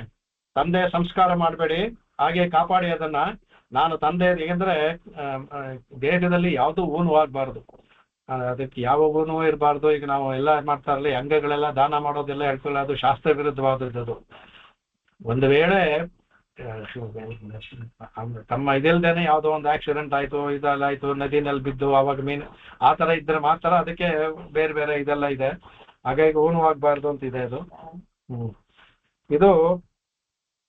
ಇದನ್ನ ಅವಾಗ ಅವ್ರು ಹೇಳಿರ್ತಾನೆ, ಸಂಸ್ಕಾರ ಮಾಡಿ ತಂದೆಗೆ ಬಂದ್ಬಿಟ್ಟು. ನಾನು ಶ್ಲೋಕಗಳು ಜಾಸ್ತಿ ಅಂತ ಹೇಳಕ್ ಹೋಗ್ಲಿಲ್ಲ. ಅದು ಅದನ್ನ ಸಂಸ್ಕಾರ ಮಾಡಿ ಅದನ್ನ ಕಾಪಾಡಿ, ನಾನು ಬರ್ತೀನಿ, ತಲೆಯೊಂದಿಗೆ ಬರ್ತೀನಿ ಅಂತ. ಇಲ್ಲಿ ಬರ್ತಾನೆ. ಬಂದು ಏನ್ ಮಾಡ್ತಾನೆ, ಅದಕ್ಕೆ ಎಲ್ಲರನ್ನೂ ಕರ್ತಾನೆ ಕಡೆಗೆ. ಅವನ ಮಾಡ್ಬಿಟ್ಟು ಕಡೆಗೆ ಅವ್ರು ಹೇಳ್ತಾನೆ ಅವಾಗ, ಅದನ್ನ ಇದು ಯಾಕೆ ಅಲ್ಲಿಗೆ ಮಾಡ್ತಾ, ಅದಕ್ಕೆ ಮಂಗಳವಾಗ್ಲಿ ಸ್ವಾಮಿ ಹೇಳ್ತಾರೆ. ಅಬ್ರಹ್ಮಣ್ಯ ಉಪಕೃತ ಹಾಕುತ್ತಲ್ಲ ಸ್ವಾಮಿ, ಆ ಪದ ಇಲ್ಲಿಂದ ಬರೋದು. ಹೇತುಂಕೃತ್ವ ಪಿತೃವಧಂ ಕ್ಷತ್ರೆ ಮಂಗಳಕಾರಿಣಿ. ಕ್ಷತ್ರೆ ಅಮಂಗಳಕಾರಿಣಿ, ಕ್ಷತ್ರಿಯರ ಅಮಂಗಳ ಕಾರಣವನ್ನ ಕತ್ತರಿಸಿ ಮಂಗಳವನ್ನು ಉಂಟು ಮಾಡೋದಲ್ಲ. ಅದಕ್ಕೆ ಅಬ್ರಹ್ಮಣ್ಯ ಅಂತ ಭಯಾವಹತಕ್ಕೆ ಅಬ್ರಹ್ಮಣ್ಯ ಇದ್ದಲ್ಲ, ಅದನ್ನ ಆ ಪದವನ್ನ ಇಲ್ಲಿ ಹಾಕಿದ್ದಾರೆ. ತದ್ರಕ್ತೇ ನದಿಯಂಗೋರಾಮ್ ಅಬ್ರಹ್ಮಣ್ಯ ಭಯಾವಹಂ. ಕಡೆಗೆ ಅಬ್ರಹ್ಮಣ್ಯ ಭಯ. ಇಲ್ಲಿ ಅಬ್ರಹ್ಮಣ್ಯ ಅಂದ್ರೆ ಇಲ್ಲಿ ಬ್ರಾಹ್ಮಣ ದ್ವೇಷಿಗಳು. ಈಗ ಅವರೆಲ್ಲ ಬ್ರಾಹ್ಮಣ ದ್ವೇಷಿಗಳಾಯ್ತು, ತಂದೆ ಅನ್ಕೊಂತಿದ್ದಿಂದ ಬ್ರಾಹ್ಮಣ ದ್ವೇಷಿಗಳು. ಅವರಿಗೆ ಬ್ರಾಹ್ಮಣ ದ್ವೇಷಿಗಳಿಗೆ ಭಯವನ್ನ ಉಂಟು ಮಾಡೋದಕ್ಕೆ ಅಬ್ರಹ್ಮಣ್ಯ ಭಯಾವಹಂ ಅನ್ನೋದ್ರಿಂದ ತದ್ರಕ್ತ ಒಂದು ನದಿಯ ಸೃಷ್ಟಿ, ಅವರ ರಕ್ತಗಳಿಂದ ಒಂದು ನದಿಯ ಸೃಷ್ಟಿ ಆಯ್ತಂತೆ. ಅದಕ್ಕೆ ಕಡೆಗೆ ಅಷ್ಟೆಲ್ಲ ಹೇಳ್ತಾನಕ್ಕೆ. ಆತರ ಒಂದು ಸಲ ಅಲ್ಲ, ಈ ತರ ಅವ್ನು ಹೇಳ್ತಾನೆ. ತ್ರಿಸಪ್ತ ಪೃಥಿವೀ ಪೃಥ್ವೀಕೃತ್ವ ನಿಹಿ ಕ್ಷತ್ರಿಯಾಂ ಪ್ರಭು ಶವಂತ ಪಂಚಕೆ ಚಕ್ರೆ ಶೋಣಿತೋರ್ಧ ಹದಾನ್ನವ ಅನ್ಬಿಟ್ಟು ಹೇಳ್ತಾರೆ. ಅಲ್ಲಿ ತ್ರಿಸಪ್ತ ಕೃತಿ, ಅದೇ ಇಲ್ಲಿ ತ್ರಿಸಪ್ತ ಕೃತಿ ಅದೇ ಹೇಳ್ತಾರೆ. ತ್ರಿಸಪ್ತ ಅಂದ್ರೆ 3, 7, 3, 8, 7, 21 ಸಲ ಪೃಥಿವೀನ್ ಕೃತ್ವ ನಿಹಿ ಕ್ಷತ್ರಿಯಾಂ ಪ್ರಭು ಕ್ಷತ್ರಿಯಾಂ ಎಲ್ಲರನ್ನೂ ಸಹ ನಿರಸನ ಮಾಡಿದ 21 ಸಲ. ಅದಕ್ಕೆ ಆ ಶವಂತಕ ಪಂಚಕ ಅಂತ ಒಂದು ಜಾಗ, ಶವಂತ ಪಂಚಕ ಅಂತಲ್ಲಿ 5 ದೊಡ್ಡ ದೊಡ್ಡ ಮೊಡುಗಳು ಇರುವಂತ ಜಾಗ. ಅಲ್ಲಿ ಅದು ಶಮಂತ ಪಂಚಗಳು ಕುರುಕ್ಷೇತ್ರ ಆ ಕಡೆ ಅಲ್ಲಿ ಬರುತ್ತೆ. ಅದು ಅಲ್ಲಿ ಒಂದೊಂದ್ಸಲ ಮಾಡುವಾಗೆ ತನ್ನ ಪರಶುನ ಅದ್ದಿ ಇದು ಮಾಡ್ತಾ ಇದ್ನಂತೆ. ಅದು ಮಾಡುವಾಗೆ ಅಂತ ಅದು ಅದೇ ನೀರು ಇನ್ನು ನೋಡ್ಬೋದು, ಕೆಂಪಿದ ನೀರೆಲ್ಲ ರಕ್ತದ ಕಷ ಐತಲ್ಲ ಅದು. ಅದಕ್ಕ ಶೋಣಿತಾರ್ಧೋ ಸದಾನ್ನಿವ. ಕಡೆಗೆ ಇವನ ರಕ್ತ ಏನಾಯ್ತು, ಹರಿದು 9 ಕೊಳಗಳಾಗೋಯ್ತು. ಇದು ಶಮಂತ ಪಂಚಕ ಜಾಗ ಅಲ್ಲಿ 5 ಇದೆ, ಅಲ್ಲಿ 9 ಕೊಳಗಳಾಗೋಯ್ತಂತೆ. ಅದಕ್ಕೆ ಹರದಾನ್ನವ 9 ಪಂಚಗಳಾಯ್ತಂತೆ. ಅದಕ್ಕೆ ಯಾಕೆ 21 ಅನ್ನೋಕ್ಕೆ ಹೇಳ್ತಾರೆ. ಅದಕ್ಕೆ ರೇಣಿಕೆ 21 ಸಲ ತನ್ನ ಎದೆಯನ್ನು ಪಡ್ಕೊಂಡು ಅದಕ್ಕೆ 21 ಸಲ ಮಾಡ್ದ ಅದು ಅನ್ಬಿಟ್ಟು ಅಂತ ಅದನ್ನ ಹೇಳ್ತಾರೆ ಕಡೆಗೆ. ಆಮೇಲೆ ಅಲ್ಲಿಂದ ವಾಪಸ್ ಬರ್ತಾನೆ, ತಂದೆ ತಲೆ ಹೋದೆ. ಪಿತುಃ ಕಾಯೇನ ಸಂಧಾಯ ಶಿರ ಆದಾಯ ಬರಿಹಿಷಿ ಸರ್ವದೇವಮಯಂ ದೇವಂ ಆತ್ಮಾನಂ ಯಜನ್ಮಖೈಹಿ. ಕಡೆಗೆ ನೋಡಿ, ಅವಾಗ ತಂದೆ ತಲೆ ತರ್ತಾನೆ, ತಂದೆ ತಲೆಯನ್ನ ಸೇರಿಸ್ತಾನೆ. ಅದಕ್ಕೆ ಸೇರಿಸಿ ಅವರಿಗೆಲ್ಲ ಎಷ್ಟು ತಪಶಕ್ತಿ ಇರುತ್ತಲ್ಲ ಆವಾಗ ಆ ಶರೀರ ಸೇರಿಸಿ ಅದು ವಧೆ ಆಗೋದು ಮುಂಚೆ ಯಾವ ತರ ಇತ್ತೋ ಆ ತರ ಅದನ್ನ ಸೇರಿಸ್ತಾನೆ ಈ ಕಡೆಗೆ. ಆವಾಗ ಏನ್ ಮಾಡ್ತಾನೆ, ಎಲ್ಲಾ ದೇವತಾ ಸ್ವರೂಪವಾದ ಭಗವಂತನ ಏನ್ ಮಾಡ್ತಾನೆ, ಅದಕ್ಕೆ ಸರ್ವದೇವಮಯಂ ದೇವಂ, ಎಲ್ಲಾ ದೇವಗಳನ್ನು ಅಂತರ್ಯಾಮಿಗೆ ಇರುವಂತಹ ಯಾರು ಆ ದೇವಂ ಆತ್ಮಾನಂ ಯಜನ್ಮಕೈ, ಆ ಪರಮಾತ್ಮನನ್ನ ಯಜ್ಞದಿಂದ ಆರಾಧಿಸ್ತಾನೆ ಅವನು. ಅವ್ರು ಆರಾಧಿಸುವಾಗ ಅವರು ಬದುಕೊಂಡ್ಬಿಡ್ತಾರೆ, ಅವರು ಜಮದಗ್ನಿಗಳು ಬದುಕೊಂಡ್ಬಿಡ್ತಾರೆ. ಅದೇ ಬದುಕೊಂಡ್ಬಿಟ್ರೆ ಅವ್ರು ಇರೋದಿಲ್ಲ, ಅವರು ಸಪ್ತಮ ಹೋಗ್ತಾರೆ. ಆಮೇಲೆ ಏನ್ ಮಾಡ್ತಾನೆ, ಆವಾಗ ಏನ್ ಮಾಡ್ತಾನೆ, ಯಜ್ಞವನ್ನು ಮುಗಿಯುತ್ತೆ, ಅವರು ಆಗ ಅವ್ರಿಗೆ ಇದು ಬಂದ್ಬಿಡುತ್ತೆ, ಅವರಿಗೆ ಆ ಯಜ್ಞದ ಶಕ್ತಿಯಿಂದ ಅವರು ಜೀವಂತರಾಗ್ತಾರೆ, ಜಮದಗ್ನಿಗಳು ಜೀವಂತರಾಗ್ತಾರೆ. ಇಲ್ಲಿ ಅವಾಗ ಏನ್ ಮಾಡ್ತಾನೆ, ದದೋ ಪ್ರಾಚೀನ್ ದಿಶಂ ಹೋತ್ರೆ ಬ್ರಹ್ಮಣೇ ದಕ್ಷಿಣಾಂ ದಿಶಂ ಅಧ್ವರವೇ ಪ್ರತೀಚಿಂಬೈ ಉದ್ಗಾತ್ರೆ ಉತ್ತರಾಂ ದಿಶಂ. ಒಂದು ಯಜ್ಞಕ್ಕೆ ಎಲ್ಲ ಬೇಕಲ್ಲ, ಅಧ್ವರ್ಯು ಮುಖ್ಯವಾದವನು, ಉದ್ಗಾತ್ರ ಸಾಮವನ್ನು ಹೇಳೋದಕ್ಕೆ, ಆಮೇಲೆ ಹೋತೃ ಬಂದು ಯಜುರ್ವೇದ ಋಗ್ವೇದಕ್ಕೆ, ಅಧ್ವರ್ಯು ಯಜುರ್ವೇದ, ಋಗ್ವೇದ ಆದವರು ಹೋತೃಗಳೆಲ್ಲ ಶಸ್ತ್ರ ಹೇಳೋದಕ್ಕೆ ಅವರು, ಅಥರ್ವ ವೇದವರು ಬ್ರಹ್ಮಣ. ಅದರಿಂದ 4 ಜನ ಮುಖ್ಯವಾದವರು. ಅವ್ರ ಕೆಳಗಡೆ 4 ಜನ, 3 ಜನ ಇರ್ತಾರೆ. ಒಟ್ಟು 4 ಜನ, ಒಂದು 16 ಜನ ಋತ್ವಿಕಗಳು. ಅದ್ ಹೇಳ್ತಾರೆ ಹೋತ್ರೆ ಅಂದ್ರೆ ಅದರಲ್ಲಿ ಹೋತೃವಿಗೆ ಏನ್ ಮಾಡ್ತಾನೆ, ಅವನಿಗೆ ಪ್ರಾಚೀನ್ ದಿಶಾಂ, ಅವನಿಗೆ ಪೂರ್ವ ದಿಕ್ಕನ್ನ ಇರುವ ದಿಕ್ಕಲ್ಲಿ ಇರುವಂತ ಸ್ಥಳಗಳನ್ನ ಕೊಡ್ತಾನೆ. ಆಮೇಲೆ ಬ್ರಹ್ಮಣೇ ದಕ್ಷಿಣ, ಆ ಬ್ರಹ್ಮ ಇರ್ತಾನಲ್ಲ, ಯಾರು ಅಥರ್ವೇದ ಇರ್ತಾನೆ, ಅವನಿಗೆ ದಕ್ಷಿಣ ದಿಕ್ಕಿನಲ್ಲಿರುವ ಕಡೆಯಲ್ಲಿರುವ ಪ್ರಾಂತಗಳು ಅದನ್ನೆಲ್ಲ ಕೊಡ್ತಾನಂತೆ. ಕಡೆಗೆ ಅಧ್ವರ್ಯವೇ, ಕಡೆಗೆ ಪ್ರಾತೀಕಿ, ಅಧ್ವರ್ಯುವಿಗೆ ಪಶ್ಚಿಮ ದಿಕ್ಕಲ್ಲಿ ಇರುವ ಇದನ್ನೆಲ್ಲ ಕೊಡ್ತಾನೆ. ಉದ್ಗಾತ್ರೆ ಉತ್ತರಾಂ ದಿಶಾಂ, ಉದ್ಗಾತ್ರಿಗೆ ಉತ್ತರ ದಿಕ್ಕಲ್ಲಿರುವ ಸ್ಥಳಗಳನ್ನೆಲ್ಲ ದಕ್ಷಿಣ ಕೊಡ್ಬೇಕಲ್ಲ, ಇವನು ಅದನ್ನೇ ದಕ್ಷಿಣ ಕೊಟ್ಬಿಡ್ತಾನೆ, ಭಾಗಗಳನ್ನ ದಕ್ಷಿಣ ಕೊಡ್ತಾನೆ. ಕಡೆಗೆ ಅನ್ಯೇಭ್ಯೋ ವಾಂತರ ದಿಶಾ ಕಶ್ಯಪಾಯ ಚ ಮಧ್ಯತಃ ಆರ್ಯಾವರ್ತಮುಪದ್ರಷ್ಟೆ ಸದಸ್ಯೇಭ್ಯ ತತಃ ಪರಂ. ಅನ್ಯೇಭ್ಯ ಅಂದ್ರೆ ಇನ್ ಬೇರೆ ಇರ್ತಲ್ಲ, 3 ಜನ ಒಂದೊಂದಿರ, ಇನ್ನು 12 ಜನ ಇರ್ತಾರಲ್ಲ, ಅವರಿಗೆ ಅನ್ಯೇಭ್ಯ ಅವಾಂತರ ದಿಶಾ, ಉಪದಿಕ್ಕುಗಳು ಇರ್ತಲ್ಲ, ಆ ಉಪದಿಕ್ಕುಗಳನ್ನ ಅವರಿಗೆ ಕೊಟ್ಬಿಡ್ತಾನೆ. ಅವರಿಗೆ ಉಪದಿಕ್ಕುಗಳಿರುವ ಜಾಗಗಳನ್ನೆಲ್ಲವೇ ಬೇರೆ ಋತುಗಳಿಗೆ ಕೊಡ್ತಾನೆ. ಆಮೇಲೆ ಕಶ್ಯಪರಿಗೆ ಇದೆಲ್ಲ ಬಿಟ್ಟು ಮಧ್ಯವಾದ ಭೂಭಾಗದಲ್ಲಿ ಮಧ್ಯಭಾಗ ಇರ್ತಲ್ಲ, ಅದನ್ನ ಕಶ್ಯಪರಿಗೆ ಕೊಟ್ಟ. ಅದು ಹೆಚ್ಚಿನ ಭಾಗ, ಅದು ಬಾಕಿ ಕಡೆಯಲ್ಲಿರುವ ಭಾಗಗಳನ್ನೆಲ್ಲ ಅವರು ಕೊಟ್ಟು ಮಧ್ಯವಾದ ಭೂಭಾಗವನ್ನ ಕಶ್ಯಪರಿಗೆ ಕೊಡ್ತಾನೆ ಅದನ್ನ. ಆಮೇಲೆ ಆರ್ಯಾವರ್ತಮುಪದ್ರಷ್ಟೆ ಸದಸ್ಯೇಭ್ಯ ತತಃ ಪರಂ. ಕಡೆಗೆ ಈ ಆರ್ಯಾವರ್ತದಿಂದ ಆಚೆಗಿರುವ ಕೆಲವು ದೇಶಗಳು ಇರುತ್ತಲ್ಲ, ಆರ್ಯಾವರ್ತದಿಂದ ಆಚೆ ಇರುವಂತ ಕೆಲವು ದೇಶಗಳಿರುತ್ತೆ, ಅದನ್ನೆಲ್ಲ ಸದಸ್ಯರು, ಒಂದು ಯಜ್ಞದಲ್ಲಿ ಸದಸ್ಯರು ಅಂತ ಇರ್ತಾರೆ, ಅವರು ಎಲ್ಲ ಕೂತ್ಕೊಂಡು ನೋಡ್ತಾ ಇರ್ತಾರೆ. ಅವರು ಅದಕ್ಕಿಂತ ಅವ್ರ ಕೆಲಸನೇ ಅದು. ಅವ್ರೇನು ಅಂದ್ರೆ, ಆಮೇಲೆ ಉಪದ್ರಷ್ಟು ಅಂತ ಒಬ್ರು ಇರ್ತಾರೆ. ಉಪದ್ರಷ್ಟು ಮಾಡೋ ತಪ್ಪಾದವ್ರನ್ನ ಹೇಳೋದವ್ರಿಗೆ ಅವ್ರಿಗೆ ಅವನಿಗೆ ಕೊಡ್ತಾನೆ, ಆರ್ಯಾವತವನ್ನು ಕೊಡ್ತಾನೆ. ಇತರರಿಗೆ ಅಂತ ಅದರಿಂದ ಆಚೆ ಇರುವ ದೇಶಗಳನ್ನೆಲ್ಲ ಕೊಟ್ಬಿಡ್ತಾನೆ, ಬೇರೆ ಬೇರೆ ದೇಶಗಳು ಇರುವಂತದ್ದೆಲ್ಲ ಕೊಟ್ಬಿಡ್ತಾನೆ. ಸಮುದ್ರದಿಂದ ಆಚೆ ಕೆಲವು ದೇಶಗಳು ಇರ್ತಲ್ಲ, ಆ ದೇಶಗಳನ್ನೆಲ್ಲ ಅವನು ಕೊಡ್ತಾನೆ. ಭೂಭಾಗದಲ್ಲಿ ಮಧ್ಯದಲ್ಲಿ ಯಾವ್ದಿರುತ್ತೋ ಸಮುದ್ರದ ಎಲ್ಲೆ ಒಳಗಡೆ ಇರುವಾಗ ಅವನು ಮಾತ್ರ ಕಶ್ಯಪರಿಗೆ ಕೊಡ್ತಾನೆ, ಅವನು ಹೇಳ್ತಾನೆ. ಕಡೆಗೆ ಸ್ವದೇಹಂ ಜಮದಗ್ನಿಸ್ತು ಲಬ್ಧ್ವಾ ಸಂಜ್ಞಾನ ಕ್ಷಣಂ ಋಷೀಣಾಂ ಮಂಡಲೇ ಸೋಭಸ್ ಸಪ್ತಮೋ ರಾಮಪೂಜಿತಃ. ಆಮೇಲೆ ತತಶ್ಚ ಅವಭೃತ ಸ್ನಾನಂ ವಿದೂತ ಶೇಷಕಿಲ್ಬಿಷ. ಅದಾದ್ಮೇಲೆ ಯಜ್ಞದ ಅವಭೃತ ಸ್ನಾನ ಆಗುತ್ತಲ್ಲ, ಅವಭೃತ ಸ್ನಾನವನ್ನು ಮಾಡ್ತಾನೆ. ಸರಸ್ವತ್ಯಾಂ ಬ್ರಹ್ಮನದ್ಯಾಂ ರೇಜೆ ವಿಪ್ರ ಇವಾಂಶುಮಾನೆ. ಕಡೆಗೆ ಅವಾಗ ಏನ್ ಮಾಡ್ತಾನೆ, ಅವಾಗ ಇವನು ಎಲ್ಲಾ ಪಾಪವನ್ನ ಕಳ್ಕೊಂಡಂತ ಕಡೆಗೆ ಇವನು ಸರಸ್ವತಿಯಲ್ಲಿ ಬ್ರಹ್ಮನದ್ಯಾಂ, ಆಗ ಇವನು ಸ್ನಾನ ಮಾಡಿ ಅಲ್ಲಿ ಅವಭೃತ ಸ್ನಾನ ಮಾಡಿದಾಗ ತೇಜಸ್ವಿ ಮೊದಲೇ ಅವನು ಕಡೆಗೆ ಅವನು ಅಂಶುಮಾನ್ ಸೂರ್ಯನ ತರ ತೇಜಸ್ವಿಯಾಗಿ ಹೊಳೆಯಕ್ಕೆ ಶುರು ಮಾಡಿದಂತೆ ಇವನು. ಆವಾಗ ಏನಾಗ್ತದೆ, ಸ್ವದೇಹಂ ಜಮದಗ್ನಿಸ್ತು ಲಬ್ಧ್ವಾ, ಜಮದಗ್ನಿಗೆ ತಮ್ಮ ದೇಹ ಲಬ್ಧವಾಗೋಯ್ತು, ಅವರಿಗೆ ಬದುಕೊಂಡ್ಬಿಡ್ತಾರೆ ಅವರು. ಆಮೇಲೆ ಸಂಜ್ಞಾ ಲಕ್ಷಣಂ, ಅದು ಅವಾಗೇನ್ ಮಾಡ್ತಾರೆ, ಋಷೀಣಾಂ ಮಂಡಲೇ ಸೋಭೂತ್ ಸಪ್ತಮೋ ರಾಮ ಪೂಜಿತ. ಆಗ ರಾಮ ಎಲ್ಲರೂ ಅವನಿಗೆ ಪೂಜೆಯನ್ನು ಮಾಡ್ತಾರೆ, ತಂದೆಗೆ ಅವನೇನ್ ಮಾಡ್ತಾರೆ, ಪೂಜೆಯನ್ನು ಮಾಡೋ ಕಡೆಗೆ ಅವ್ರು ಹೋಗಿ ಸಪ್ತರ್ಷಿ ಮಂಡಲದ ಕೊನೆ ಕಡೆಗೆ ಸಪ್ತಮೇ, ಅದಕ್ಕೆ 7ನೇ ನಕ್ಷತ್ರ ಜಮದಗ್ನಿ, ಆ ಸಪ್ತರ್ಷಿ ಮಂಡಲದಲ್ಲಿ ಇರ್ತಲ್ಲ, ಅಲ್ಲಿ ಹೋಗಿ ತಾವಲ್ಲಿ ಸೇರ್ಕೊಳ್ತಾರೆ. ಅಲ್ಲಿ ಸಪ್ತರ್ಷಿ ಮಂಡಲದಲ್ಲಿ ಹೋಗಿ ಸೇರ್ಕೊಂಡ್ಬಿಡ್ತಾರೆ. ಇವರೆಲ್ಲರೂ ಸಹ ಋಷೀಣಾ ಮಂಡಲೇ ಸೋಭೂತ್ ಸಪ್ತಮೆ, ಆ ಸಪ್ತರ್ಷಿ ಮಂಡಲದಲ್ಲಿ 7ನೇ ನಕ್ಷತ್ರವಾಗಿ ಹೋಗಿ ಜಮದಗ್ನಿ ಸೇರ್ಕೊಂಡ್ಬಿಡ್ತಾರೆ ಕಡೆಗೆ. ಆವಾಗ ಹೇಳ್ತಾನೆ, ಜಾಮದಗ್ನೋಪಿ ಭಗವಾನ್ ರಾಮ ಕಮಲಲೋಚನ ಆಗಾಮಿನ್ ಎಂತರೇ ರಾಜನ್ ವರ್ತಯಿಷ್ಯತಿ ವೈ ಬೃಹತೆ. ಕಡೆಗೆ ಅವನು ಇವನ್ಗೆ ತರಬೇಕಾದಂದ್ರೆ ಆಗ ದೇವತೆಗಳೆಲ್ಲ ಬರ್ತಾರಲ್ಲ ಅವಾಗ, ಆಗ ಜಮದಗ್ನಿಯೇ ಅವನಿಗೆ ಒಂದು ವರವನ್ನ ಕೊಡ್ತಾನಾಗೆ. ಕಡೆಗೆ ನೀನು ಈಗ ವೇದವ್ಯಾಸರು ಏನು ಕೆಲಸ ಮಾಡಿದಾರೋ ಆ ತರ ಈ ಜಮದಗ್ನಿ ಇನ್ನೂ ಇದ್ದಾರೆ. ಅವ್ರು ಜಮದಗ್ನಿ ಕೂಡ ಚಿರಂಜೀವಿಗಳು ಇನ್ನೂ ಇದ್ದಾರೆ. ಜಮದಗ್ನಿ ಆದವನು ಮುಂದಿನ ಮನ್ವಂತರಗಳಲ್ಲಿ ಅವನೇ ವೇದ ಪ್ರವರ್ತಕರಾಗ್ತಾರೆ ಅಂತ ಹೇಳ್ತಾರೆ.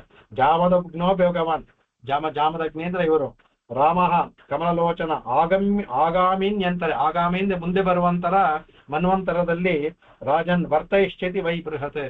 ಅವನು ವೇದವನ್ನ ಅವರು ಬಂದು ಪ್ರಾಯಶಃ ಅವರು ವೇದವ್ಯಾಸರಾಗಿ ಅವತಾರ ಮಾಡ್ತಾರೆ. ಜಮದಗ್ನಿಗಳು ಮುಂದೆನೆ ಇದರಲ್ಲಿ ವೇದವ್ಯಾಸರು ವಿಷ್ಣುವಿನ ಅಂಶವೇ ಇವರು. ಅದರಿಂದ ಜಮದಗ್ನಿಗಳು ಅವತಾರಗಳಲ್ಲಿ ಇನ್ನೂ ಇರುವಂತ ಅವತಾರ ಪರಶುರಾಮ ಅವತಾರ ಮಾತ್ರ. ಇನ್ನೂ ಅವರಿಗೆ ಚಿರಂಜೀವಿ ಅದರಿಂದ ಇದ್ದಾರೆ, ಅವರು ತಪಸ್ ಮಾಡ್ತಾ ಇದ್ದಾರೆ. ಮುಂದಿನ ಇದರಲ್ಲಿ ಅವರು ಮನ್ವಂತರದಲ್ಲಿ ವೇದವ್ಯಾಸರ ಬಂದು ವೇದವನ್ನು ಉದ್ಧಾರ ಮಾಡ್ತಾರೆ ಅಂದ್ಬಿಟ್ಟು ಅವರ ಒಂದು ಇದು ದೇವತೆಗಳ ಇದು ತಂದೆಯವರು ಅದಕ್ಕೆ ಬರುತ್ತೆ ಕಡೆಗೆ. ಆಮೇಲೆ ಅವಾಗ ಏನ್ ಮಾಡ್ತಾರೆ, ಆಸ್ತೆ ಜಾಪಿ ಮಹೇಂದ್ರಾದ್ರೌ ನ್ಯಸ್ತದಂಡ ಪ್ರಶಾಂತದೀಹಿ ಉದ್ಗೀಯಮಾನ ಚರಿತ ಸಿದ್ಧ ಗಂಧರ್ವ ಚಾರಣೈಹಿ. ಎಲ್ಲ ಮುಗಿದ ಮೇಲೆ ಏನ್ ಮಾಡ್ತಾರೆ, ಅವ್ರು ಏನ್ ಮಾಡ್ತಾರೆ, ಅದ್ಯಾಪಿ ಅಂತ ಹೇಳ್ತಾರೆ. ಅಲ್ಲ, ಭಾಗವತ ಬರೆಯುವಾಗ ಅದ್ಯಾಪಿ, ಇವತ್ತಿಗೂ ಸಹ ಅದ್ಯಾಪಿ ಮಹೇಂದ್ರಾದ್ರೌ, ಮಹೇಂದ್ರಗಿರಿಯಲ್ಲಿ ಅವರೇ ಒಂದು ಗಿರಿಯನ್ನು ಸೃಷ್ಟಿ ಮಾಡ್ಕೊಡ್ತಾರೆ ಸಮುದ್ರದಲ್ಲಿ. ಆ ಮಹೇಂದ್ರಗಿರದಲ್ಲಿ ನ್ಯಸ್ತದಂಡ ಪ್ರಶಾಂತದೀಹಿ, ತನ್ನ ದಂಡವನ್ನ ಇಟ್ಕೊಂಡಿದ್ದಾರೆ. ಅದನ್ನ ಮತ್ತೆ ಅದಕ್ಕೆ ಕೆಲಸ ಇಲ್ಲ, ಅದಕ್ಕೆ ದಂಡವನ್ನ ಬಿಟ್ಟು ಪ್ರಶಾಂತದೀಹಿ, ಕ್ರೋಧವನ್ನ ಬಿಟ್ಟು ಪ್ರಶಾಂತ ಮನಸ್ಸನ್ನು ಇದ್ದಾರೆ ಕಡೆಗೆ. ಆಸ್ತೆ ಅಲ್ಲಿ ಇವತ್ತಿಗೂ ಸಹ ಇದ್ದಾರೆ. ಉದ್ಗೀಯಮಾನ ಚರಿತ ಸಿದ್ಧ ಗಂಧರ್ವ ಚಾರಣೈಹಿ, ಅಲ್ಲಿ ಅವ್ರ ಮಹೇಂದ್ರಿಯಲ್ಲಿ ಸಿದ್ಧರು ಗಂಧರ್ವ ಚಾರಣರೆಲ್ಲ ಬಂದು ಇವರನ್ನ ಸ್ತೋತ್ರ ಮಾಡ್ತಾ ಇದ್ದಾರೆ ಅಲ್ಲಿ ಉದ್ಗೀಯಮಾನ ಅದರ ಕಡೆಗೆ. ಆಮೇಲೆ ಏವಂ ಭೃಗುಷು ವಿಶ್ವಾತ್ಮ ಭೃಗವಾನ್ ಹರಿರೀಶ್ವರ ಅವತೀರ್ಯ ಪರಂಭಾರಂ ಭುವೋಹಂ ಬಹುಶೋ ನೃಪಾನ್. ಆ ಬಹುಶಃ ಪದವನ್ನ ಅದಕ್ಕೆ ಹಾಕ್ತಾರೆ. ಅದಕ್ಕೆ ಏವಂ ಭೃಗುಷು, ಈ ತರ ಭೃಗುವಿನ ವಂಶದಲ್ಲಿ ಹುಟ್ಟದಂತ ಭಗವಾನ್ ಹರಿರೀಶ್ವರ ಅಂದ್ರೆ ಪರಶುರಾಮರು ಏನ್ ಮಾಡ್ತಾರೆ, ಅವತೀರ ಅವರ ಅವತಾರ ಯಾಕೆ ಅಂದ್ರೆ ಭೂರಿಯ ಭಾಮನ ಪರಂಭಾರಂ ಭುವೋ ಭಾರಂ ಪರಂ, ಭೂಮಿಯ ಭಾರವನ್ನ ಕಡಿಮೆ ಮಾಡೋದಕ್ಕೆ ಅವನು ಬಹುಶೋ ನಪಾನ್. ಅದರಿಂದ ಬಹುಶೋ ಈ ಭೂಮಿಗೆ ಭಾರ ಅನ್ನಕ್ಕೆ ದಂಡ ಅಂತ ಹೇಳ್ತಾರಲ್ಲ, ಆ ತರ ಉಳ್ಳಂತಹ ಈ ಕ್ಷತ್ರಿಯರನ್ನೆಲ್ಲರೂ ಸಂಹಾರ ಮಾಡಿ ಭೂಮಿಯ ಭಾರನ ಅದಕ್ಕೆ ಬಹುಶೋ ಅಂತ ಹೇಳ್ತಾರೆ. ಬಹುಶಃ ಅಂತಂದ್ರೆ ಎಲ್ಲಾರನ್ನೂ ಅಂತಲ್ಲ, ಬಹುಶಃ ಅಂತ ಸರ್ವಾನ್ ಅಂತ ಹೇಳಲಿಲ್ಲ. ಪ್ರಾಯ ಅಂದ್ರೆ ಯಾರ್ಯಾರು ಕೆಟ್ಟವರು ಎಲ್ಲರನ್ನೂ ಸಹ ಅದನ್ನ ಹೇಳ್ತಾರೆ. ಅದಕ್ಕೆ ಮುಂದೆ ಇದಕ್ಕೆ ವೀರರಾಘವಾಚಾರ್ಯ ಅದ್ರಲ್ಲಿ ಇದಕ್ಕೊಂದು ಶ್ಲೋಕವನ್ನು ಸಹ ಅದಕ್ಕೆ ಹೇಳ್ತಾರೆ. ಅದಕ್ಕೆ ಏನಂದ ಅಂದ್ರೆ ಅದು ಒಬ್ಬರನ್ನ ಅವನು ದಶರಥನನ್ನು ಅವನು ಮಾಡ್ಲಿಲ್ಲ, ಇನ್ನೊಬ್ಬ ರಾಜನ್ನು ಇದ್ ಮಾಡಿ. ಯಾಕಂತ ಹೇಳ್ತಾರೆ, ಅಶ್ಮಾಕಾನ್ ಮೂಲಕೋ ಜಜ್ಞೆ ಯಸ್ತ್ರೀಭಿ ಪರಿರಕ್ಷಿತ ನಾರೀ ಕವಚ ಇತ್ಯುಕ್ತೋ ನಿಕ್ಷತ್ರೆ ಮೂಲಕೋ ಭವತೆ. ಅಶ್ಮಕ ಅಂತ ಇರ್ತಾನೆ, ಅಶ್ಮಕನ ಮಗ ಒಬ್ಬ ಅವನಿರ್ತಾನೆ. ಅವನಿಗೆ ಅವನ ಮಗನಿಗೆ ಮೂಲಕ ಅಂತ ಅವನ ಹೆಸರು. ಅವನೇನ್ ಮಾಡ್ತಾನೆ, ಅವನ ರಾಜಪುತ್ರ, ಅವನು ಬರೀ ಸ್ತ್ರೀಯರಿಂದ ಆವರಿಸಲ್ಪಟ್ಟಿರ್ತಾನೆ. ಸ್ತ್ರೀಯರು ಅವನ ಕಾಪಾಡ್ತಿರ್ತಾರೆ ಅವ್ರಿಗೆ. ಸರಿ, ಅವನು ಅಧರ್ಮಿ ಅಲ್ಲ, ಒಂದು ಮುಖ್ಯವಾಗಿ ಅಧರ್ಮಿ ಅಲ್ಲ. ಹಾಗಾಗಿ ಆದ್ರೆ ಸ್ತ್ರೀಯರಿಂದ ಕಾಪಾಡಲ್ಪಡ್ತಾನೆ. ಯಾವಾಗ ಬಂದು ನೋಡಿದ್ರೆ ಇವನು ಒಂದಿರ್ತಾನೆ, ಒಂದು ಅಧರ್ಮಿ ಅಲ್ಲ, ಅದ್ರಲ್ಲಿ ಸ್ತ್ರೀಯರು ಬೇರೆ ಇಟ್ಕೊಂಡಿದ್ದಾನೆ. ಹಾಗಾಗಿ ಅವನು ಏನು ಮಾಡೋದಿಲ್ಲ. 20 ವರ್ಷ ಬಂದಾಗ ನೋಡಿ ಹೊಟ್ಟೋಗ್ತಾರೆ ಹಾಗೆ. ಹಾಗಾಗಿ ಅವರೇನ್ ಮಾಡ್ತಾನೆ, ಅವನಿಗೆ ನಾರಿ ಕವಚ ಅಂತ ಹೆಸರು ನೋಡ್ತೇವೆ. ಅವನಿಗೆ ಮೂಲಕ ಅಂತ ಮೂಲ ಹೆಸರು, ನಾರಿಗಳನ್ನೇ ಕವಚವನ್ನಾಗೋದ್ರಿಂದ ನಾರಿ ಕವಚ ಅಂತ ಹೆಸರು. ಕಡೆಗೆ ಆ ನಾರಿ ಕವಚನೇ ಅವನು ಉಳ್ಕೊಂಡಿದ್ರಿಂದ ಕ್ಷತ್ರಿಯ ವಂಶ ದಶರಥದಿಂದ ರಾಮನಿಂದ ಬಂತು. ಆ ನಾರಿ ಕವಚನ ಮೂಲಕ ಕ್ಷತ್ರಿಯ ವಂಶ ಮತ್ತೆ ವೃದ್ಧಿಯಾಗಿ ಬಂತು. ಮತ್ತೆ ಆಮೇಲೆ ಅಧರ್ಮಿಗಳು ಹುಟ್ಕೋತಾರೆ, ಅದೇನು ಮಾಡೋಕ್ಕಾಗೋದಿಲ್ಲ. ಈಗಲೂ ಬರೀ ಅಧರ್ಮಿಗಳೇ ಇದ್ದಾರೆ. ಎಲ್ಲ ರಾಜರು ಅಂದ್ರೆ ಎಲ್ಲರೂ ಆ ಕ್ಷತ್ರಿಯ ಇದಕ್ಕೆ ಅಂಶದಿಂದ ಸೇರಿದವರೇ ಅವರು. ಹಾಗಾಗಿ ಅವ್ರು ಉಳಿದ ಅಂತ ಹೇಳ್ತಾರೆ ಕಡೆಗೆ. ಆಮೇಲೆ ಅದರಿಂದ ಮುಂದಕ್ಕೆ ವಿಶ್ವಾಮಿತ್ರ ಕಥೆ ಹೇಳ್ಕೊಂಡು ಹೋಗ್ತಾರೆ. ಇದಿಷ್ಟು ಸಹ ಪರಶುರಾಮನ ಕತೆ. ನಾನು ಶ್ಲೋಕವನ್ನು ಜಾಸ್ತಿ ಹೇಳಿ ಅರ್ಥ ಕಥೆಯನ್ನ ಇದು ಹೇಳಿದ್ದಾರೆ ಅಲ್ಲಿ. ಅದರಿಂದ ಆದಿಶೇಷನ ಅಂಶದಿಂದ ಇದರಿಂದ ಆವೇಶ ಇದೆ, ಆವೇಶ ಅವತಾರ ಇದು. ಆದಿಶೇಷನ ಆವೇಶ ಅವತಾರವಾಗಿದೆ. ಭಗವಂತನ ಅಂಶವು ಇದೆ ಅದಕ್ಕೆ. ಈಗ ತಪಸ್ ಮಾಡುವಾಗ ವಿಷ್ಣು ಅಂಶವಾಗಿ ತಪಸ್ ಮಾಡ್ತಾನೆ. ಆವೇಶ ಇದ್ದಾಗೆಲ್ಲ ಆದಿಶೇಷನ್ ಆಯ್ತು. ಆದಿಶೇಷನ್ ಅವನ ಕೆಲಸ ಮುಗೀತು. 21 ಸಲ ಹೋಗಿ ದುಷ್ಟ ರಾಕ್ಷಸ ಕ್ಷತ್ರಿಯರನ್ನೆಲ್ಲ ನಾಶ ಮಾಡ್ದ. ಮುಂದಿನ ಅವತಾರ ಭಗವಂತ ದುಷ್ಟ ರಾಕ್ಷಸನ್ನ ಕೊಲ್ತಾನೆ. ಅದರಿಂದ ಆ ಕ್ಷತ್ರಿಯರನ್ನ ಮಾತ್ರ ಮಾಡೋದಲ್ಲ, ರಾಕ್ಷಸರು ದುಷ್ಟರಿದ್ರಲ್ಲ ಅವರನ್ನ ಭಗವಂತ ಸಂಹಾರ ಮಾಡ್ತಾರೆ ಮುಂದಿನ ಅವತಾರದಲ್ಲಿ. ಹಾಗಾಗಿ ಭೂಭಾರ ಕಳೆಯೋದಕ್ಕೆ ಪ್ರತಿಯೊಂದು ಇದರಲ್ಲೂ ಆಗಾಗ ಭಗವಂತ ಅವತಾರ ಮಾಡ್ತಾನೆ ಇದ್ದಾನೆ.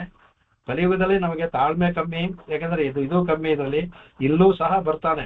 ಆದಷ್ಟು ಬೇಗ ಬಂದು ಈ ಅಧರ್ಮವನ್ನ ನಾಶ ಮಾಡ್ಲಿ ಅಂತ ಬೇಡ್ಕೋಬೇಕತ್ತವರ ಅವನಿಗೆ ಯಾವ ಸಮಯದಲ್ಲಿ ಏನ್ ಮಾಡ್ಬೇಕು ಅಂತ ಗೊತ್ತು. ಯಾವ ಬಿಡ್ತಾನೆ ಅದನ್ನು ಎಲ್ಲರೂ ಆಗ್ಲಿ ಅಂತ ಬಿಡ್ತಾನೆ. ತುಂಬಾ ಇದಾದಾಗ ವೇದವನ್ನೇ ಹೇಳಕ್ ಯಾರು ಇರೋದಿಲ್ಲ ಅಂತ ಆಗುತ್ತೆ. ಅವಾಗ ಆ ಸಮಯದಲ್ಲಿ ಮುಂದೆ ಹೋಗೋದ್ರಲ್ಲಿ ವೇದವನ್ನೇ ಹೇಳುವಾಗ ಭಗವಂತನ ಹೆಸರನ್ನು ಹೇಳದೇ ಇರೋರೇ ಆಗೋ ಸಮಯದಲ್ಲಿ ಕಲ್ಕಿ ಅವತಾರವಾಗಿ ಎಲ್ಲರನ್ನು ನಾಶ ಮಾಡಿ ಮತ್ತಃ ಸತ್ಯಯುಗ ಆರಂಭವಾಗುತ್ತೆ ಅದು ಅಂದ್ಬಿಟ್ಟು ಅಂತ. ಇದು ಇನ್ನು ಶ್ಲೋಕದ ಮೇಲಿನ ಅರ್ಥವನ್ನ ನೋಡ್ಕೊಂಡು ಹೋಗೋಣ. ಇದಕ್ಕೆ ಇವ ಸ್ವಾಮಿ ಹೇಳಿರುವಂತಹ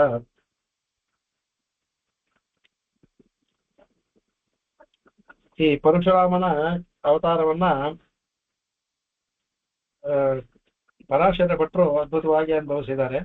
ಅದನ್ನು ಇಲ್ಲಿ ಇದ್ರಲ್ಲಿ ತಗೊಂಡು ಹೋಗ್ತಾರೆ. ಅದನ್ನ ಏನಂದ್ರು ಸರ್ ನೋಡೋಣ.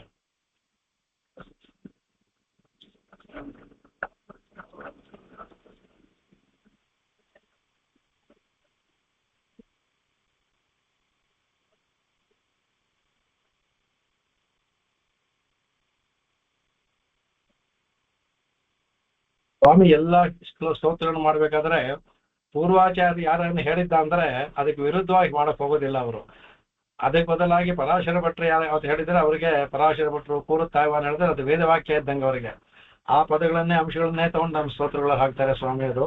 ಇದರಲ್ಲೂ ಇವರು ಹೇಳುವಂತಹದ್ದು ಭವಾನ್, ಇದು ಪರಾಶರ ಭಟ್ರ ಬರುವಂತ ರಂಗರಾಜ ಉತ್ತರ ಶೈಲದಲ್ಲಿ ಬರುವಂತಹ ಶ್ಲೋಕ ಇದು. ಭವಾನ್ ರಾಮೋ ಭೂತ್ವ ಪರಶು ಪರಿಕರ್ಮ ಭೃಗುಕುಲಾತೆ ಅಲಾವೀತ್ ಭೂಪಾಲಾನ್ ಪಿತೃಗಣ ಮತಾಪ್ಸೀತೆ ತದಸೃಜ ಭುವೋ ಭಾರಾಕ್ರಾಂತಂ ಲಘುತಲ ಮುಪಾಚೀಕೃಪದತಿ ವಿಷಾ ಮುಘ್ರಂ ಪಶ್ಯೋಪ್ಯನಗ ಮಮ ಮಾಜಿ ಗಣದಘಂ ಅಂತ ಹೇಳ್ತಾ ಇದ್ರಲ್ಲಿ. ಇದೇನಂದ್ರೆ ಅನಘ ಅನ್ನೋದಿಲ್ಲಿ ಅಪಿ ಅನಘ ಅಂದ್ರೆ ಪಾಪ ಇಲ್ಲ. ಇದು ಸಂಬೋಧನೆಯಲ್ಲಿ ಸ್ವಾಮಿಗೆ ಅವರು ಭಗವಂತ ಪರಶುರಾಮರಿಗೆ ಹೇಳ್ತಾರೆ ಅನಘ. ಇಲ್ಲಿ ಅದಕ್ಕೆ ಅವರು ಅಲ್ಲಿ ದೋಷವಿಲ್ಲ ಅಂದ್ಬಿಟ್ಟು ಇಷ್ಟೆಲ್ಲ ಕೊಂದಿದಾರಲ್ಲ, ಇಷ್ಟೆಲ್ಲ ಇದು ಮಾಡಿದ್ರಲ್ಲ ದೋಷವಿಲ್ವಾ ಅದಕ್ಕೆ ಅನಘ, ದೋಷವಿಲ್ಲ ಅದು. ಯಾಕೆಂದ್ರೆ ಲೋಕ ಕಲ್ಯಾಣಕ್ಕಾಗಿ ಮಾಡಿದ್ದಂತ ಯಜ್ಞದಲ್ಲಿ ಮಾಡುವಂತ ವಧೆ ಇಲ್ಲ ಅನ್ನೋ ತರ ಅದಕ್ಕೆ ಅನಘ ಅಂತಾನೆ ಇವ್ರು ಹಾಕಿದ್ರು. ಅದನ್ನೇ ಸ್ವಾಮಿ ತಗೊಂಡದಲ್ಲಿ ತಮ್ಮ ಶ್ಲೋಕದಲ್ಲಿ ಯಾವ ಒಂದು ಪಾಪ ನಮ್ಮ ಅಮಂಗಳವನ್ನ ಹೋಗ್ಲಾಡಿಸು, ನಮ್ಮ ಅಮಂಗಳವನ್ನು ಹೋಗ್ಲಾಡಿಸ್ಲಿ ಬ್ರಹ್ಮಾದಿ ಕೀಟ ಪರ್ಯಂತ ಅಂತ ತಿಳ್ಕೊಂಡೋದಕ್ಕೆ ಅದರ ಭವಾನ್ ಅಂತ ಹೇಳ್ತಾ ಸಂಬೋಧನೆ ಮಾಡ್ತಾರೆ. ಭಗವಂತ ನೀನು ಭೃಗುಕುಲ ಅವತೀರ್ಯ, ಭೃಗುವಂಶದಲ್ಲಿ ಅವತಾರವನ್ನ ಮಾಡಿ ನೀನು ಮಾಡಿಕೆ ಪರುಷು ಪರಿಕರ್ಮ. ಪರಶು ಅಂದ್ರೆ ಇದು ಕೊಡಲಿ, ಅದನ್ನ ಕೊಡಲಿಯನ್ನೇ ಆಯುಧವನ್ನಾಗಿ ಇಟ್ಕೊಂಡು ನೀನು ಪರಿಕರ್ಮ, ಅದನ್ನೇ ನೀನು ಆಯುಧವನ್ನ ಇಟ್ಕೊಂಡು ಏನ್ ಮಾಡಿದನಕ್ಕೆ ರಾಮಃ ಭೂತ್ವ. ಅದಕ್ಕೆ ನಿನಗೆ ಅಲ್ಲಿ ಹೆಸರು ರಾಮನೇ. ಪರಶು ಇಟ್ಕೊಳ್ಳೋದ್ರಿಂದ ಪರಶುರಾಮ ಅಂತ ಆಯ್ತು. ಇವನು ಕೋದಂಡ ರಾಮ, ಅಲ್ಲಿ ಪರಶುರಾಮ, ಎರಡರಲ್ಲೂ ರಾಮನ ಹೆಸರು ಭಗವಂತನ ಅವತಾರದಲ್ಲಿ. ಇವನು ಪರಶು ಇಟ್ಕೊಂಡಿದ್ದ ಪರಶುರಾಮ, ಅವನು ಕೋದಂಡ ಇಟ್ಕೊಂಡಿದ್ದ ಕೋದಂಡ ರಾಮ, ಅಷ್ಟೇ ವ್ಯತ್ಯಾಸ ಅದು. ಅದಕ್ಕೆ ಹೇಳ್ತಾರೆ ರಾಮಃ ಭೂತ್ವ, ನೀನು ಪರಶುವನ್ನ ಇಟ್ಕೊಂಡಿದ್ದ ಪರಶುರಾಮನಾಗಿ ನೀ ಏನ್ ಮಾಡ್ದಾನೆ ಭೂಪಾಲ, ದುಷ್ಟವಾದ ಕ್ಷತ್ರಿಯರುವಂತದ್ದಲ್ಲಿ. ಭೂಪಾಲ ಅಂದ್ರೆ ಎಲ್ಲರನ್ನೂ ಅಲ್ಲ, ದುಷ್ಟರಾದ ಕ್ಷತ್ರಿಯರನ್ನ ಅಲಾವೀತ್ ಅಂದ್ರೆ ಕತ್ತರಿಸೋದು. ಅಲಾವೀತ್ ಈ ಕ್ಷತ್ರಿಯನ ದುಷ್ಟರಾದ ಕ್ಷತ್ರಿಯರನ್ನ ನೀನು ಕತ್ತರಿಸಿ ಹಾಕ್ದ ನೀನು ಅಲಾವೀತ್. ತದಸೃಜ ತತೆ ಅಸೃಜ, ಅದರಲ್ಲಿ ಉಂಟಾದಂತ ರಕ್ತದ ಹೊಳೆ ಇದೆಯಲ್ಲ, ಆ ರಕ್ತದಿಂದ ಪಿತೃಗಣಂ ಅತಾರ್ಪ್ಸೀತೆ, ನಿನ್ನ ಪಿತೃಗಣಕ್ಕೆ ನೀ ಏನ್ ಮಾಡ್ದೆ ತರ್ಪಣವನ್ನು ಕೊಟ್ಟೆ. ನೀನು ಪಿತೃಗಣಕ್ಕೆ ತರ್ಪಣವನ್ನು ಕೊಟ್ಟೆ. ಅವ್ರು ಹೇಳ್ತಾರೆ ಅತ್ಯಂತ ದೀರ್ಘಕಾಲದ ತರ್ಪಣ ಮಾಡೋದು ಯಾರು ಅಂದ್ರೆ ಪರಶುರಾಮ ಅಂತೆ. ಅವನ ಇನ್ನೂ ಮುಂದುವರೆಗೂ ಇರ್ತಾನಲ್ಲ, ದೀರ್ಘಕಾಲ ಪಿತೃಗಳಿಗೆ ತರ್ಪಣ ಕೊಡೋದು ಯಾರು ಅಂದ್ರೆ ವಶಿಷ್ಠಾದಿಗಳೆಲ್ಲ ಇದ್ದಾರೆ. ಇಲ್ಲಿ ಹೇಳ್ತಾರೆ ಇಲ್ಲಿಗೆ ಇವನು ಮೊದಲು ರಕ್ತದಿಂದ ತರ್ಪಣ ಕೊಟ್ಟ, ಈಗ ಅಲ್ಲಿ ನೀರಿನಿಂದ ತರ್ಪಣ ಕೊಡ್ತಾ ಇದ್ದಾರೆ. ಪರಶುರಾಮರು ಅತ್ಯಂತ ದೀರ್ಘಕಾಲ ತರ್ಪಣವನ್ನು ಕೊಡುವಂತಹ ಒಬ್ಬ ವ್ಯಕ್ತಿ ಅನ್ಬಿಟ್ಟು ಅಂತ. ತದಸೃಜ ಪಿತೃಗಣಂ ಅತಾರ್ಪ್ಸೀತೆ ಮಾಡಿದೆ. ಆಮೇಲೆ ಭಾರಾಕ್ರಾಂತಂ, ಭೂಮಿಯ ಭಾರ ಇತ್ತಲ್ಲ ಅದು ಕುಡಿದಂತ ಭುವಃ ತಲಂ, ಈ ಭೂತಲವನ್ನ ನೀನು ಇದು ಮಾಡಿದೆ ಲಘು ಆಗೋ ತರ ಮಾಡಿದೆ. ಇದರಿಂದ ಏನಾಯ್ತು ಲಘು ಮಾಡಿದೆ. ಇಲ್ಲಿ ಭೂಮಿಗೆ ಯಾವ್ದು ಭಾರ ಅಂತ ಅಂದ್ರೆ ಬರೀ ಜನಗಳು ಮಾತ್ರ ಭಾರ ಅಲ್ಲ, ಪಾಪಿಷ್ಟರೇ ಭಾರ. ಒಂದು 1,00,000 ಜನ ಸಗುಣರು ಒಳ್ಳೆ ಇವರು ಯಜ್ಞಾಗಾದಿ ಮಾಡೋರು ಇದ್ದರೆ ಭೂಮಿ ಭಾರವಾಗೋದಿಲ್ಲ. ಒಂದು 100 ಜನ ಕೆಟ್ಟವ್ರು ಇದ್ರೆ ಅದೇ ಭಾರವಾಗ್ತಾಳೆ. ಅದನ್ನ ಹೇಳ್ತಾರೆ ಅದಕ್ಕೆ ಭಾರಾಕ್ರಾಂತಂ ಲಘು ಉಪಾಚಿ ಕ್ಲಿಪತೆ ಅಂತ. ಯಾಕಂದ್ರೆ ದುಷ್ಟರೇ ಜಾಸ್ತಿ ಆದ್ರೆ ಭಾರ ಜಾಸ್ತಿ ಆಗಿದೆ, ಭೂಮಿ ತಡ್ಕೊಳಕ್ಕಾಗಲ್ಲ. ಅಧರ್ಮಿಗಳಿದ್ದ ಧರ್ಮಸ್ಥರು ಎಷ್ಟಿದ್ದು ತಡ್ಕೋಬಹುದು, ಅಧರ್ಮಗಳಿದ್ದ ತಡ್ಕೊಳಕ್ಕಾಗಲ್ಲ, ಭಾರ ಜಾಸ್ತಿ ಆಗ್ತಾರೆ. ಆ ಪಾಪದ ಭಾರ ಇರ್ತಲ್ಲ ಅವ್ರಿಗೆ. ಅದರಿಂದ ಅದನ್ನ ಭಗವಂತ ಅನ್ನೋದು ಉಪಾಚಿ ಕ್ಲಿಪತೆ, ಅದನ್ನ ಭೂಭಾರನ್ನ ಕಡಿಮೆ ಮಾಡಿ ನೀನು ಉಪಕರಿಸಿ ಲೋಕಕ್ಕೆ ಒಂದು ಉಪಕಾರವನ್ನ ಮಾಡಿದೆ, ನೀನು ಭೂಮಿಗೂ ಸಹ ಒಂದು ಸಂತೋಷ ಉಂಟಾಗಿ ಮಾಡಿದೆ. ಹಾಗೆ ಈ ತರ ನೀನು ದ್ವಿಷಾಂ ಉಗ್ರ ಪಶ್ಯಂ ಅಪಿ, ಈ ತರ ನೀನು ಇವತ್ತಿಗೂ ಸಹ ಈ ಎಲ್ಲ ಇದು ದ್ವಿಷಾಂ ಅಂದ್ರೆ ಯಾರು ಶತ್ರುಗಳು, ಯಾರು ಶತ್ರು, ಭಗವಂತನ ಲೋಕಕ್ಕೆ ಯಾರು ಶತ್ರುಗಳೋ ಅವರು ಪರಶುರಾಮನ ಶತ್ರುಗಳು. ಅವ್ರಿಗಾಗಿ ಯಾವ ಶತ್ರು ಇಲ್ಲ ಅವನಿಗೆ. ಲೋಕ ಕಂಟಕರು ಅವನಿಗೆ ಶತ್ರುಗಳು, ಭಗವಂತನ ದ್ವೇಷಗಳು ಶತ್ರುಗಳು. ದ್ವಿಷಾಂ ಜೊತೆಗೆ ಉಗ್ರ ಪಶ್ಯಂ ಅಪಿ, ಅವರಿಗೆ ನೀ ಇವತ್ತಿಗೂ ಉಗ್ರವಾಗಿದ್ರು ಸಹ ಮಮ ಅಘಂ, ನನ್ನ ಅಗವನು ಮಾ ಅಜೀಗಮತೆ ಅಂತ ಹೇಳ್ತಾರೆ. ಅಜೀಗಣತೆ, ನಾನು ಪಾಪ ಮಾಡಿದ್ದೀನಿ, ಎಲ್ಲಾ ಪಾಪನ್ ಮಾಡಿದೀಯ, ಅದ್ರಿಂದ ಆದ್ರೆ ನೀನು ನೀ ಅನಘ ಅಂದ್ರು. ಮಾ ಅಗಂ ಅಜೀಗಣ, ನನ್ನ ಪಾಪವನ್ನ ಲೆಕ್ಕದಲ್ಲಿ ಇಟ್ಕೋಬೇಡ ಅನ್ನೋದು ಅರ್ಥ. ಅಂದ್ರೆ ಲೆಕ್ಕಕ್ಕೆ ತಗೋಬೇಡ ಅಂದ್ರೆ ಅದನ್ನ ಇದು ಮಾಡ್ಬೇಡು. ನಾನು ಪಾಪ ಮಾಡಿದ್ದೀನಿ ಅಂದ್ರೆ ಅವ್ರ ಎಲ್ಲಾ ಪಾಪವನ್ನು ಕಡ್ದು ಹಾಕಿದೆ, ಅವ್ರನ್ನ ಕೊಂದು ಹಾಕಿದೆ. ನಮ್ಮ ಪಾಪವನ್ನ ಬೇಕಾದ್ರೆ ಕಡ್ದು ಹಾಕು, ಇಲ್ಲೇ ನನ್ನ ಪಾಪವನ್ನ ಲೆಕ್ಕಕ್ಕೆ ತಗೋಬೇಡ ನೀನು ಅನ್ಬಿಟ್ಟು ಪ್ರಾರ್ಥನೆ ಮಾಡ್ತಾರೆ. ಅದನ್ನ ಆಯವಾರಗಳೆಲ್ಲ ಅದನ್ನು ಹೇಳ್ತಾರೆ ಅಂತ ಹೇಳ್ತಾರೆ. ಅದಕ್ಕೆ ಇವರು ವೆಂಡ್ರಿ ಮಾಮಯುದೆ ಎಂದಿ ಮುನ್ಮಣ್ ವಿಷಯ ಮನ್ನರೇ ಮೂವೈಹಾಲ್ ಕೊಂಡ್ರದೇವ ಅಂತ. ಮೂವೆಯುಹಾಲ್ 3 × 7 21 ಸಲ ಹೋಗಿ ಮಣ್ಮಿಷಯ ಇವ್ರನ್ನ ದೇವರನ್ನ ಮನ್ನರೇ, ಭೂಮಿಯನ್ನ ಆಳುವ ಮನ್ನರೈ ಅವ್ರನ್ನೆಲ್ಲ ಹೋಗಿ ನೀನು ಕೊಂಡೆ ಅಂದ್ಬಿಟ್ಟು ತಿರುಮಂಗ ಹೇಳಿದ್ದನ್ನ ಇನ್ನು ನೆನ್ಸ್ಕೋಬಹುದು. ಇದಕ್ಕೆ ಆ ತರ ಪರಶುರಾಮಾವತಾರದಲ್ಲಿ ಮುಖ್ಯವಾಗಿ ಅವನು ಭಗವಂತ ಅವನು ಲೋಕದ ಭಾರವನ್ನ ಇಳಿಸೋದು, ಪಾಪಿಷ್ಠರವನ್ನ ಭಾವನ್ನ ಇಳಿಸೋದು. ಪುಣ್ಯವಂತರು ಎಷ್ಟಿದ್ರು ಲೋಕಕ್ಕೆ ಕಂಟಕವಲ್ಲ, ಪಾಪಿಷ್ಠರು ಇದ್ರೆ ಕಂಟಕ. ಒಬ್ಬ ಪಾಪಿಷ್ಠರು ಇದ್ರು ಸಹ ಒಂದು 1,000 ಲಕ್ಷ ಇವರಿಗೆ ಸಮ, ಅವರಿದ್ರು ಭಾರವಾಗೋದಿಲ್ಲ ಒಳ್ಳೆಯವರು. ಒಬ್ಬ ಪಾಪಿಷ್ಠ ಆಯ್ತು. ಈಗ ಬರೀ ಪಾಪಿಷ್ಠ ಇರೋದ್ರಿಂದ ಭೂಭಾರ ತುಂಬಾ ಜಾಸ್ತಿ ಆಗಿದೆ. ಇದು ಭಗವಂತನೇ ಬಂದು ಇಳಿಸ್ಬೇಕು ಅದನ್ನ ಇಲ್ಲಿ ಹೇಳ್ತಾ ಕಡೆಗೆ. ಆವಾಗ ಇಲ್ಲಿ ಇದನ್ನ ಹೇಳ್ತಾರೆ ಅದಕ್ಕೆ ಅವನು ಯಾವಾಗ್ಲೂ ಕ್ಷತ್ರಿಯರು ಒಳ್ಳೆ ಹೇಳ್ತಾರೆ ಅದಕ್ಕೆ ಪರಶುರಾಮ ಅವತಾರ ಮಾಡ್ಬೇಕಾದ್ರೆ ಹೇಳ್ತಾ ಅದಕ್ಕೆ ಕ್ರೋಧವನ್ನೇ ಮೂರ್ತಿ ವ್ಯಕ್ತ ಅಂತ. ಅದಕ್ಕೆ ಕ್ರೋಧಾಗ್ನಿ ಜಮದಗ್ನಿ ಪೀಡರ್ಭವನ್ ಸಂದರ್ಪ ಇಷ್ಯನ್ ಕ್ರಮಾತ್ ಅಕ್ಷತ್ರಾಮಪಿ ಮಾಡೋದಕ್ಕೆ ಹೇಳ್ದಲ್ಲ, ಅದನ್ನ ಹೇಳ್ತಾ ಅದಕ್ಕೆ ಜಮದಗ್ನಿನ ಪೀಡಿಸೋದ್ರಿಂದ ಅವನಿಗೆ ಕೋಪ ಬಂತು. ಅದಕ್ಕೆ ಯಾವಾಗ್ಲೂ ಸಹ ಸಾಧಾರಣವಾಗಿ ಏನ್ ಮಾಡ್ತಾರೆ ಅದಕ್ಕೆ ಈ ಕಾರ್ತಿವೀರ್ಯಾರ್ಜುನನಿಗೆ ಅವನ ಇದರಲ್ಲಿ ಬರ್ತೇ ಒಂದು ಶ್ಲೋಕ ಬರ್ತದೆ ಅದಕ್ಕೆ ಅಂತಶ್ಚರೀರೇಶ್ವಪಯ ಪ್ರಜಾನಾಂ ಪ್ರತ್ಯಧಿದೇಶ ವಿನಯಂ ವಿನೇತ ಅಕಾರ್ಯಚಿಂತ ಸಮಯಕಾಲಮೇವ ಪ್ರಾದುರ್ಭವಶ್ಚಾಪದರ ಪುರಸ್ತಾತ್. ಅಂದ್ರೆ ಯಾವಾಗ್ಲೂ ಸಹ ಅವನು ಪ್ರಜೆಗಳನ್ನ ಅವನಿದಾಗ ಆಳ್ತಾ ಇದ್ದ. ಅವನು ಕಡೆಗೆ ತಿಶಾಂ ವಿನಯಂ ವಿನೇತ, ವಿನಯನಾಗಿದೆ ವಿನೀತನಾಗೂ ಇದ್ದ ಅವನು. ಆದರೆ ಹೋಗ್ತಾ ಹೋಗ್ತಾ ಹೋಗ್ತಾ ಅವನಿಗೂ ಏನಾಗುತ್ತೆ, ಅಹಂಕಾರ ಯಾವ ತರ ಬೆಳ್ಕೊಳುತ್ತೆ ಅವ್ರಿಗೆ ತಿಳಿದೇ ಬೆಳ್ಕೊಳ್ಳುತ್ತೆ.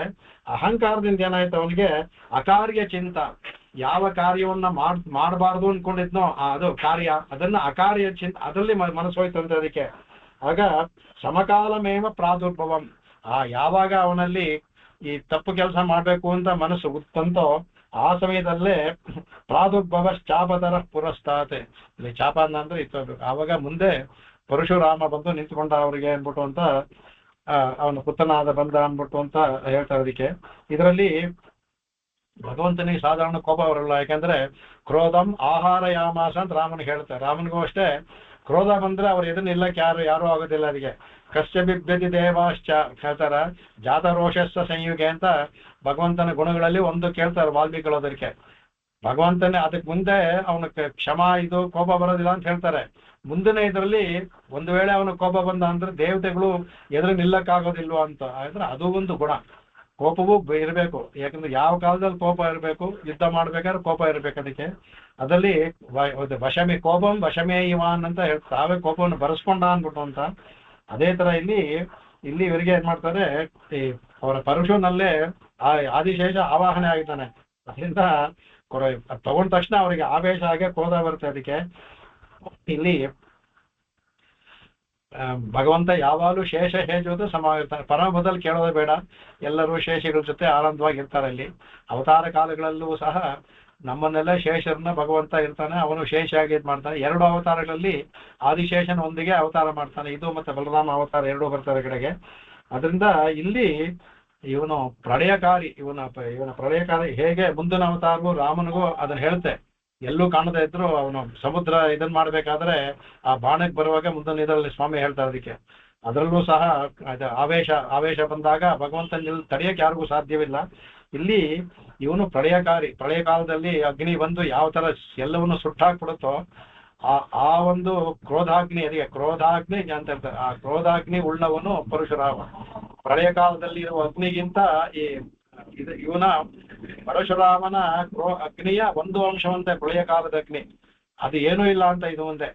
ಪ್ರಳಯ ಕಾಲದಲ್ಲಿರುವ ಅಗ್ನಿ ಈ ಭೂಮಿ ಎಲ್ಲವನ್ನೂ ನಾಶ ಮಾಡುತ್ತಲ್ಲ, ಅದು ಇವನ ಕ್ರೋಧಾಗ್ನಿಯ ಮುಂದೆ ಯಾವ್ದು ಅದಕ್ಕೆ ಸಮನೇ ಅಲ್ಲ ಅಂದ್ಬಿಟ್ಟು ಅಂತ. ಅದಕ್ಕೆ ಈ ಪರಶುರಾಮ ಇದೆಯಲ್ಲ, ಅದು ಆ ಬೃಹತ್ವ, ಎಲ್ಲದರಲ್ಲೂ ಬೃಹತ್ವ ಇರಬೇಕಲ್ಲ ಭಗವಂತ. ಹಿಂದೆ ಎಲ್ಲ ಅವತಾರದ ಎಲ್ಲದಲ್ಲೂ ಬೃಹತ್ವ ತೋರಿಸ್ಕೊಂಡ. ಇದರಲ್ಲಿ ಏನ್ ಬೃಹತ್ವ ತೋರಿಸ್ಕೊಡೋದು?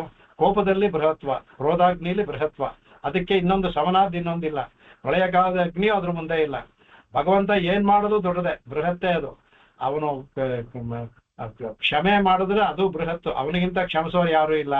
ಅವನಿಗಿಂತ ಎಲ್ಲದರಲ್ಲೂ ಬೃಹತ್ತೇ ಅವನು ಭಗವಂತ. ಅದು ಅದೇ ತರದಲ್ಲಿ ಕ್ರೋಧಾಗ್ನಿಯಲ್ಲೂ ಯಾಕೆ ಪದವನ್ನು ಹಾಕಿದ್ರೆ ಜಮದಗ್ನಿ ಪೀಡನಮ ಕ್ರೋಧಾಗ್ನಿ ಅನ್ನೋದು ಅದೆಲ್ಲ ಅತ್ಯಂತ ಬೃಹತ್ತ. ಅದು ಅಂದ್ರೆ ಆ ಶಕ್ತಿ ಎಲ್ಲಿ ಬರ್ಬೇಕು, ಇನ್ ಯಾರಿಗೂ ಸಾಧ್ಯವಿಲ್ಲ. ಎಲ್ಲವೂ ನದ್ವಿತೀಯೋತಿ ಕಶ್ಚಿತ್ತಾನೆ. ಅದಕ್ಕೆ ಅವನೇ ಬರ್ಸ್ಕೋಬೇಕು. ಅದಕ್ಕೆ ಆದಿಶೇಷನ ಬಾ ಅಂತ ಆವಾಹನೆ ಮಾಡಿಕೊಂಡು ಅವತಾರದಲ್ಲಿ ಬರ್ತಾನೆ.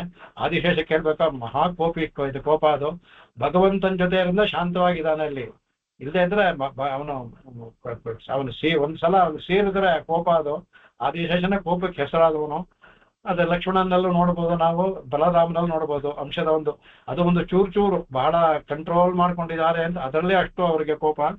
ಇಲ್ಲಿ ಸಹ ಇಲ್ಲಿ ಪೂರ್ಣ ಪ್ರಕಟವಾಗಿದೆ ಆದಿಶೇಷನ ಕೋಪ. ಅದರಲ್ಲಿ ಆ ಪರಶುನಲ್ಲಿ ಆವೇಶವಾಗಿದೆ. ಅದಕ್ಕೆ ಅದನ್ನ ಇಲ್ಲಿ ಹೇಳ್ತಾರೆ. ಇದಕ್ಕೆ ಸ್ವಾಮಿ ಇದರಲ್ಲಿ ಹೇಳ್ತಾರೆ, ಒಂದು ಇದರಲ್ಲಿ ಪರಸ್ಪರ ತಪೋದನ ಪ್ರತನ ಸತ್ಕೃತೋಪಾಕೃತ ಕ್ಷಿತೀಶ್ವರ ಪಶುಕ್ಷರತೆ ಕ್ಷತಜ ಕುಂಕುಮ ಸ್ಥಾಸಕೈಹಿ ಅಂದ್ಬಿಟ್ಟು ಕಡೆಗೆ ಅವನು ನಡೆಸಿದ ಇದೆಲ್ಲ ತಪೋದನ ಪ್ರತನ ಕ್ರತು ಅಂತಾರೆ. ಕ್ರತು ಅಂದ್ರೆ ಯಾಗ, ಸತ್ಕೃತು ಒಳ್ಳೆಯ ಆಗುವಂತದ್ದು. ಉಪಾಕೃತ ಕ್ಷಿತೀಶ್ವರ ಪಶುಕ್ಷರತೆ, ಕ್ಷಿತೀಶ್ವರೇ ಪಶುಗಳು. ಇವರು ಮಾಡಿದಂತ ಸತ್ಕೃತ ಒಳ್ಳೆಯ ಯಾಗ. ಆ ಯಾಗಕ್ಕೆ ಯಾವ್ದಪ್ಪ ಪಶು ಅಂದ್ರೆ ಪಶುಕ್ಷರತು ಕ್ಷಿತೀಶ್ವರ, ಭೂಪಾಲಕರೇ ಅದಕ್ಕೆ ಬಲಿ ಪಶು ಅಂತ. ಅದಕ್ಕೆ ಆಮೇಲೆ ಕ್ಷತಜ ಕುಂಕುಮ ಸ್ಥಾಸಕೈಹಿ, ಕಡೆಗೆ ಅಲ್ಲಿ ಮಾಡುವಂತಹ ಅವಾಗ ಅಲಂಕಾರ ಮಾಡ್ತಾ. ಅದಕ್ಕೆ ಅವರ ರಕ್ತದಿಂದಾನೇ ಅಲಂಕಾರ, ಕುಂಕುಮದಂಗೆ ಅದೇ ಅಂತೆ. ಆಕೆ ಹೋಮ ಮಾಡೋದಕ್ಕೆ ಇಲ್ಲಿ ಹವಿಸ್ಸು ಏನಪ್ಪಾ ಅಂದ್ರೆ ಅವರ ರಕ್ತವೇ ಹವಿಸ್ಸು. ಅವರು ಹಾಕ್ತಾರೆ, ಅವರ ರಕ್ತವೂ ಹವಿಸ್ಸಾಗುತ್ತೆ ಅದಕ್ಕೆ ಅಂತ. ಆದರೂ ಸಹ ಇದು ಅಂದದಕ್ಕೆ ಇದು ಪರಶ್ವತ ತಪೋದನ ಪ್ರಥನ ಸತ್ಕೃತು ಅಂತ ಹೇಳ್ತಾರೆ. ಇದು ಒಳ್ಳೆಯ ಯಜ್ಞ, ದುಷ್ಟರನ್ನ ನಾಶ ಮಾಡುವ ಯಜ್ಞ, ಒಳ್ಳೆಯ ಯಜ್ಞವೇ ಇದು.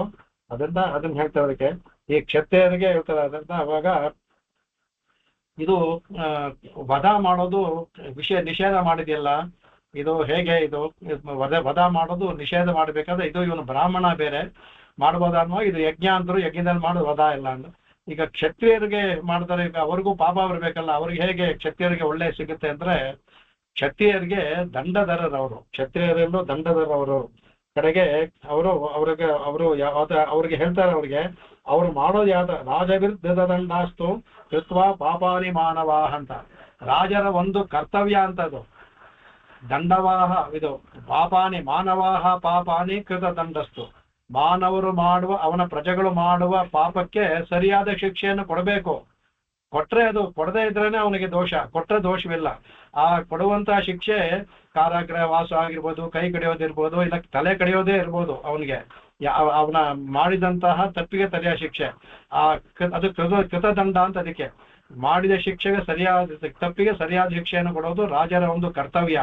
ಆ ಕರ್ತವ್ಯವನ್ನು ಪಾಲಿಸಿದ್ರೆ ಅವರು ಕೃತದಂಡ ಅಂದ್ರೆ ಅವರಿಗೆ ಅದರಿಂದ ಶ್ರೇಯಸ್ಸೇ ತರ, ಅವ್ರಿಗೆ ಶ್ರೇಯಸ್ಸಲ್ಲ, ಅವ್ರಿಗೆ ಒಳ್ಳೇದಾಗೋದಿಲ್ಲ ಅದು.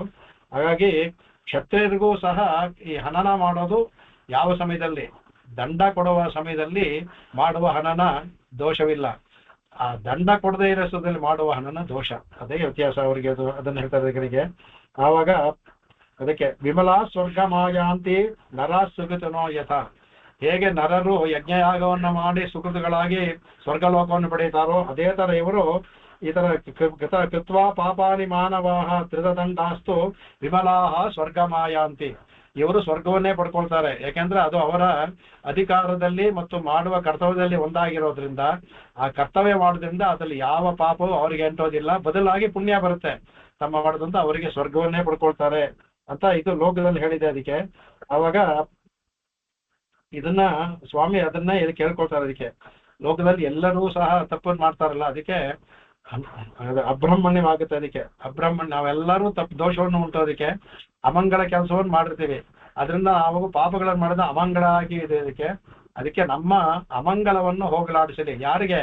ನಮ್ಮ ಅಂದ್ರೆ ಬ್ರಹ್ಮ ಕೀಟಾದಿ, ಬ್ರಹ್ಮನಿಂದ ಹಿಡಿದು ಒಂದು ಚಿಕ್ಕ ಕೀಟದವರೆಗೂ ಸಹ ಏನೇನೋ ಅಮಂಗಳು ಉಂಟಾಗಿದೆಯೋ ಎಲ್ಲ ಅಮಂಗಳವನ್ನು ಸಹ ಮಂಗಳವನ್ನು ಉಂಟು ಮಾಡುವ ಶಕ್ತಿ ಉಳ್ಳಂತ ಪರಶುರಾಮರು, ಅಬ್ರಹ್ಮಣ್ಯ ಅಂತ ಅದೇ ಭಾಗವತಲ್ಲಿ ಹೇಳ್ತಲ್ಲ, ಅವರು ನಮ್ಮನ್ನ ಆಗಿಲ್ಲ ಅಂತ ಹೇಳ್ತಾರೆ. ಅದಕ್ಕೆ ಇಲ್ಲಿ ಅದರಿಂದ ಏನಾಗುತ್ತೆ ಇಲ್ಲಿ ಹೇಳ್ತಾರೆ ಅಂದ್ರೆ, ಇಲ್ಲಿ ಅವನು ಮಾಡಿದ ಕೃತ್ಯ ಜಿಗುಪ್ಸಿತವಲ್ಲ ಅನ್ನೋದು ಹೇಳ್ತಾರೆ. ರಾಮನ ಕೃತ್ಯ ಅದಕ್ಕೆ ಅದು ಶುಭತ್ವ ನಿರ್ವಾಹವೇ ಆಗಿದೆ ಅಂದ್ಬಿಟ್ಟು ಸ್ವಾಮಿ ಆಗೋದಕ್ಕೆ ಇಲ್ಲಿ ಆ ಪದವನ್ನ ಅದು ಮಾಡಿದ್ದು ಒಂದು ಯಜ್ಞವೈತವರ ಇಲ್ಲಿ ಜಿಗುಪ್ಸಿತವಲ್ಲ, ಅದರ ಬದಲಾಗಿ ಇದು ಶುಭಾತ್ವ ನಿರ್ವಾಹವೇ ಮಾಡಿದ್ದಾರೆ ಪರಶುರಾಮರು. ಹೇಗೆ ಅಲ್ಲಿ ಪರಾಶರ ಭಟ್ರು ಹೇಳಿದ್ರಲ್ಲ, ಅದರಿಂದ ಇಲ್ಲಿ ಶುಭಾತ್ವ ನಿರ್ವಾಹನೆ ಮಾಡಿದ್ದಾರೆ ಅವರು, ಅದರಿಂದ ಇದು ಮಾಡಿದಿಲ್ಲ ಅಂತ ಹೇಳ್ತಾರೆ ಕಡೆಗೆ. ಆವಾಗ ಇಲ್ಲಿ ಅದಕ್ಕೆ ಕ್ರೋಧಾಗ್ನಿ ಜಮದಗ್ನಿ ನಿಪೀಡಮನ್, ಅವ್ರಿಗೆ ಯಾಕೆ ಕೋಪ ಬಂತು? ಜಮದಗ್ನಿ ಪೀಡನ ಭವಂ ಕ್ರೋಧಾಗ್ನಿ, ತನ್ನ ತಂದೆಯನ್ನ ಪೀಡಿಸಿದ್ರಿಂದ ಕೋಪ ಬಂತೈತೆ ಅವರ, ತಾನಾಗಿ ಹೋಗಿ ರಾಕ್ಷಸರ ಕ್ಷತ್ರಿಯನ್ನ ಹೋಗಿ ಕೊಲ್ಲಿಲ್ಲ ಅವರು, ತಂದೆಯನ್ನ ಪೀಡಿಸಿದ್ರಿಂದ. ಅದರಿಂದ ಆ ಕಾರಣವೂ ಸಹ ಎಲ್ಲಿಯೂ ಸಹ ತಾನಾಗೆ ಹೋಗಿ ಕೋಪಗೊಂಡು ಮಾಡಿದ್ದು. ಎಲ್ಲೆಲ್ಲಿ ಅವರು ತಂದೆಯ ತಲೆಗಡದ ಇನ್ನೊಂದ್ಸಲ ಹೋಗ್ತಾರೆ, ಒಂದು ಸಲ ಪಶುವನ್ನ ಅಪಹರಣ ಮಾಡಿ ತರಕ್ ಹೋಗ್ತಾರೆ ತರ, ಅವಾಗ ಎರಡೂ ಸಹ ತಂದೆಯ ಪಿತವದಿಂದ ಉಂಟಾದಂತ ಕೋಪ ಇದು. ಇಲ್ಲಿ ಅದ್ಭುತವಾಗಿ ಸ್ವಾಮಿ ಹೇಳ್ತಾರೆ, ಜಮದಗ್ನಿ ಇವರಿಗೆ ಅವರು ಮಗ, ಇವರು ಜಾಮದಗ್ನಿ, ಇವನು ಕ್ರೋಧಾಗ್ನಿ, ಅವರು ಜಮದಗ್ನಿ. ಇವರು ಜಾಮದಗ್ನಿ, ಇವನಿಗೂ ಹೆಸರು ಜಮದಗ್ನಿ ಇದ್ದ, ಅದರಿಂದ ಇವರು ಕ್ರೋಧಾಗ್ನಿ. ಎರಡರಲ್ಲೂ ಏನ್ ಕಾಮನ್ ಅಂದ್ರೆ ಅಗ್ನಿ.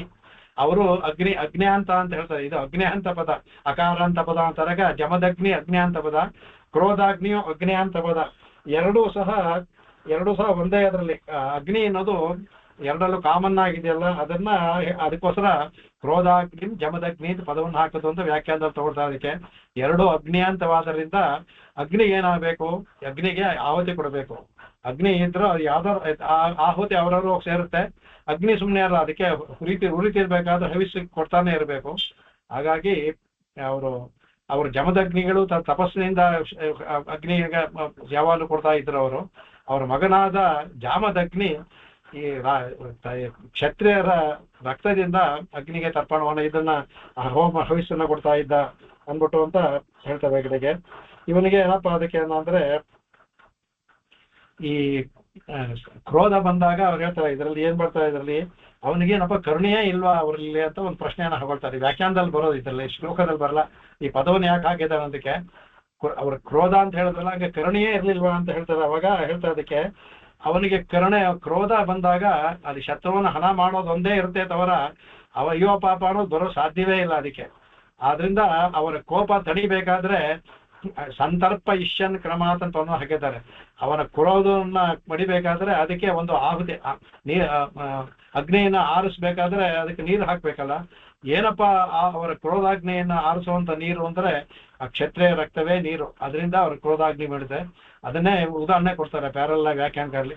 ದ್ರೌಪದಿಗೂ ಇದೇ ಕೋಪ ಬಂತು. ದ್ರೌಪದಿ ಬಂದ ಕ್ರೋಧಾಗ್ನಿ, ಅದರಿಂದ ಏನ್ ಮಾಡಿದ್ಲು ಅವಳು? ಆ ತಲೆಯಲ್ಲಿ ಅವಳ ಅಗ್ನಿಯಲ್ಲೇ ಹುಟ್ಟಿದವಳು, ಅವಳ ಶಿಕೆನಲ್ಲೇ ಅಗ್ನಿ ಇರೋದು. ಹಾಗಾಗಿ ಆ ಅಗ್ನಿ ಏನ್ ಮಾಡಿದ್ಲು? ದುಶ್ಯಾಸನ ರಕ್ತದಿಂದ ಅವಳು ತೇಡ್ಕೊಂಡು ಆ ಶಮನವನ್ನು ಮಾಡಿದ್ಲು. ಅದೇ ತರ ಇವರು ಕ್ಷತ್ರಿಯ ರಕ್ತದಿಂದ ತಮ್ಮ ಕ್ರೋಧಾಗ್ನಿಯನ್ನು ಶಮನ ಮಾಡ್ಕೊಂಡ್ರು. ದ್ರೌಪದಿಯು ದುಶ್ಯಾಸನ ರಕ್ತದಿಂದ ತನಗೆ ಬಂದ ಕ್ರೋಧವನ್ನ ಶಮನ ಮಾಡ್ಕೊಂಡ್ಲು ಅಂದ್ಬಿಟ್ಟು ಅಂತ ಆ ಎರಡಕ್ಕೂ ಪ್ಯಾರಲ್ ಆಗಿ ಒಂದು ಉದಾಹರಣೆ ಕೊಡ್ತಾರೆ ಅದಕ್ಕೆ. ಇದರಿಂದ ಈ ಕ್ರೋಧಾಗ್ನಿ ಬೇಕಾದ್ರೆ ರಕ್ತದಲ್ಲೇ ಹೋಮ ಮಾಡಬೇಕು. ದ್ರೌಪದಿಯ ಕ್ರೋಧವೇ ಆಗ್ಲಿ ಪರಶುರಾಮನ ಕ್ರೋಧವೇ ಆಗ್ಲಿ ಅದು ಆರ್ಬೇಕಾದ್ರೆ ರಕ್ತದಲ್ಲೇ ತರ್ಪಣ ಆಗ್ಬೇಕು, ಹೋಮ ಮಾಡಬೇಕು. ಅದಕ್ಕೆ ಹೇಳ್ತಾರೆ ಕಡೆಗೆ. ಆವಾಗ ಇಲ್ಲಿ ಇಲ್ಲಿ ಇನ್ನೊಂದು ಚೆನ್ನಾಗಿ ತೆಗಿದ್ದಾರೆ. ಈ ಮುದ್ರಾ ರಾಕ್ಷಸ ಅಂತ ಒಂದು ಕಾವ್ಯ. ಆ ಮುದ್ರಾ ರಾಕ್ಷಸ ಕಾವ್ಯದಲ್ಲಿ ಮುದ್ರಾ ರಾಕ್ಷಸ ಅಂದ್ರೆ ರಾಕ್ಷಸ ಮಂತ್ರಿ ಇರ್ತಾನೆ. ಇದು ಇವನ ಬರುವಂತ ಕಾವ್ಯ. ಚಾಣಕ್ಯನ ಕಾಲದಲ್ಲಿ ಇದ್ದಂತ ಅವನು ನಂದರಿಗೆ ರಾಕ್ಷಸ ಮಂತ್ರಿ ಆಗುತ್ತ. ರಾಕ್ಷಸ ತುಂಬಾ ಹೆಸರು ರಾಕ್ಷಸ ಆದ್ರೆ ತುಂಬಾ ಬುದ್ಧಿ ತುಂಬಾ ಇದು. ಅವನು ನಂದರ ವಿರುದ್ಧವಾಗಿ ಬಂದಿರೋವನು ಚಂದ್ರಗುಪ್ತ. ಇವ್ರು ಹೇಗಾದ್ರೂ ಮಾಡಿ ಆ ರಾಕ್ಷಸನ್ನ ಇವ್ರಿಗೆ ಮಂತ್ರಿ ಮಾಡ್ಬೇಕು ಅಂತ. ಅವನು ಶತ್ರುಪಾಳದಲ್ಲಿ ಇರ್ತಾನೆ. ಅವನ ತಂದು ಇಲ್ಲಿ ಮಂತ್ರಿ ಮಾಡ್ಬೇಕು ಅಂತ ಬಹಳ ಎಲ್ಲ ಮಾಡಿ ಕಡೆಗೆ ತರ್ತಾರೆ, ತಂದು ಮಾಡ್ತಾರೆ. ಆಗ ಅವನು ತುಂಬಾ ಜ್ಞಾನಿ ಆದ್ರೆ ಅವ್ರಿಗೆ ಸ್ವಾಮಿ ನಿಷ್ಠನಾಗಿರ್ತಾನೆ. ಕಡೆಗೆ ನಂದರಿಂದ ಬಿಡಿಸಿ ಅವನ್ನ ತಂದು ಇಲ್ಲಿ ಇವರಿಗೆ ಅವನ ನಂದರನ್ನೆಲ್ಲ ನಾಶ ಆದ್ಮೇಲೆ ಅವನ್ನ ತಗೊಂಬಂದು ಇಲ್ಲಿ ಇವರಿಗೆ ಚಂದ್ರಗುಪ್ತನಿಗೆ ಅವನ ಮಂತ್ರಿಯಾಗಿ ಮಾಡ್ತಾರೆ. ಚಾಣಕ್ಯ ಮಾಡ್ತಾನೆ ಅದು. ಆಗ ವಿಶಾಖ ದತ್ತ ಬರ್ದಿರುವಂತ ಅದು ಇದು ಮುದ್ರಾ ರಾಕ್ಷಸ ಅಂದ್ಬಿಟ್ಟು. ಮುದ್ರೆ ಅಂದ್ರೆ ಉಂಗುರ. ಅವನ ರಾಕ್ಷಸನ ಅವನ ಮಾಮತ್ಯನಾದ ಅವನ ಉಂಗುರ. ತುಂಬಾ ಚೆನ್ನಾಗಿದೆ ಅದು. ಅದು ಮುದ್ರಾ ರಾಕ್ಷಸ ಅಂತ ವಿಶಾಖ ದತ್ತ ಅವನು ಬರ್ದಿರುವಂತ ಒಂದು ನಾಟಕದ ಕಥೆ ಅದು. ಅದರಲ್ಲಿ ಅವನು ಹೇಳೋದಕ್ಕೆ ಅವನು ಹೇಳೋದು ಅಂದ್ರೆ ಯಾತಕ್ಕೆ ಅವನ ಮಂತ್ರಿಯಾಗಿ ಮಾಡಬೇಕು, ಅವ್ರು ತಾವು ತಪಸ್ ಮಾಡ್ಬೇಕು ಅಂತ ಹೇಳೋದ್ರಿಂದ ರಾಕ್ಷಸನ ಮಂತ್ರಿ ಮಾಡಿದ್ರೆ ಇವನಿಗೆ ತೊಂದರೆ ಇಲ್ಲ, ತಾನು ತಪಸ್ ಹೋಗ್ಬೋದು ಅಂತ ಅವನು ಹೇಳುವಂತ.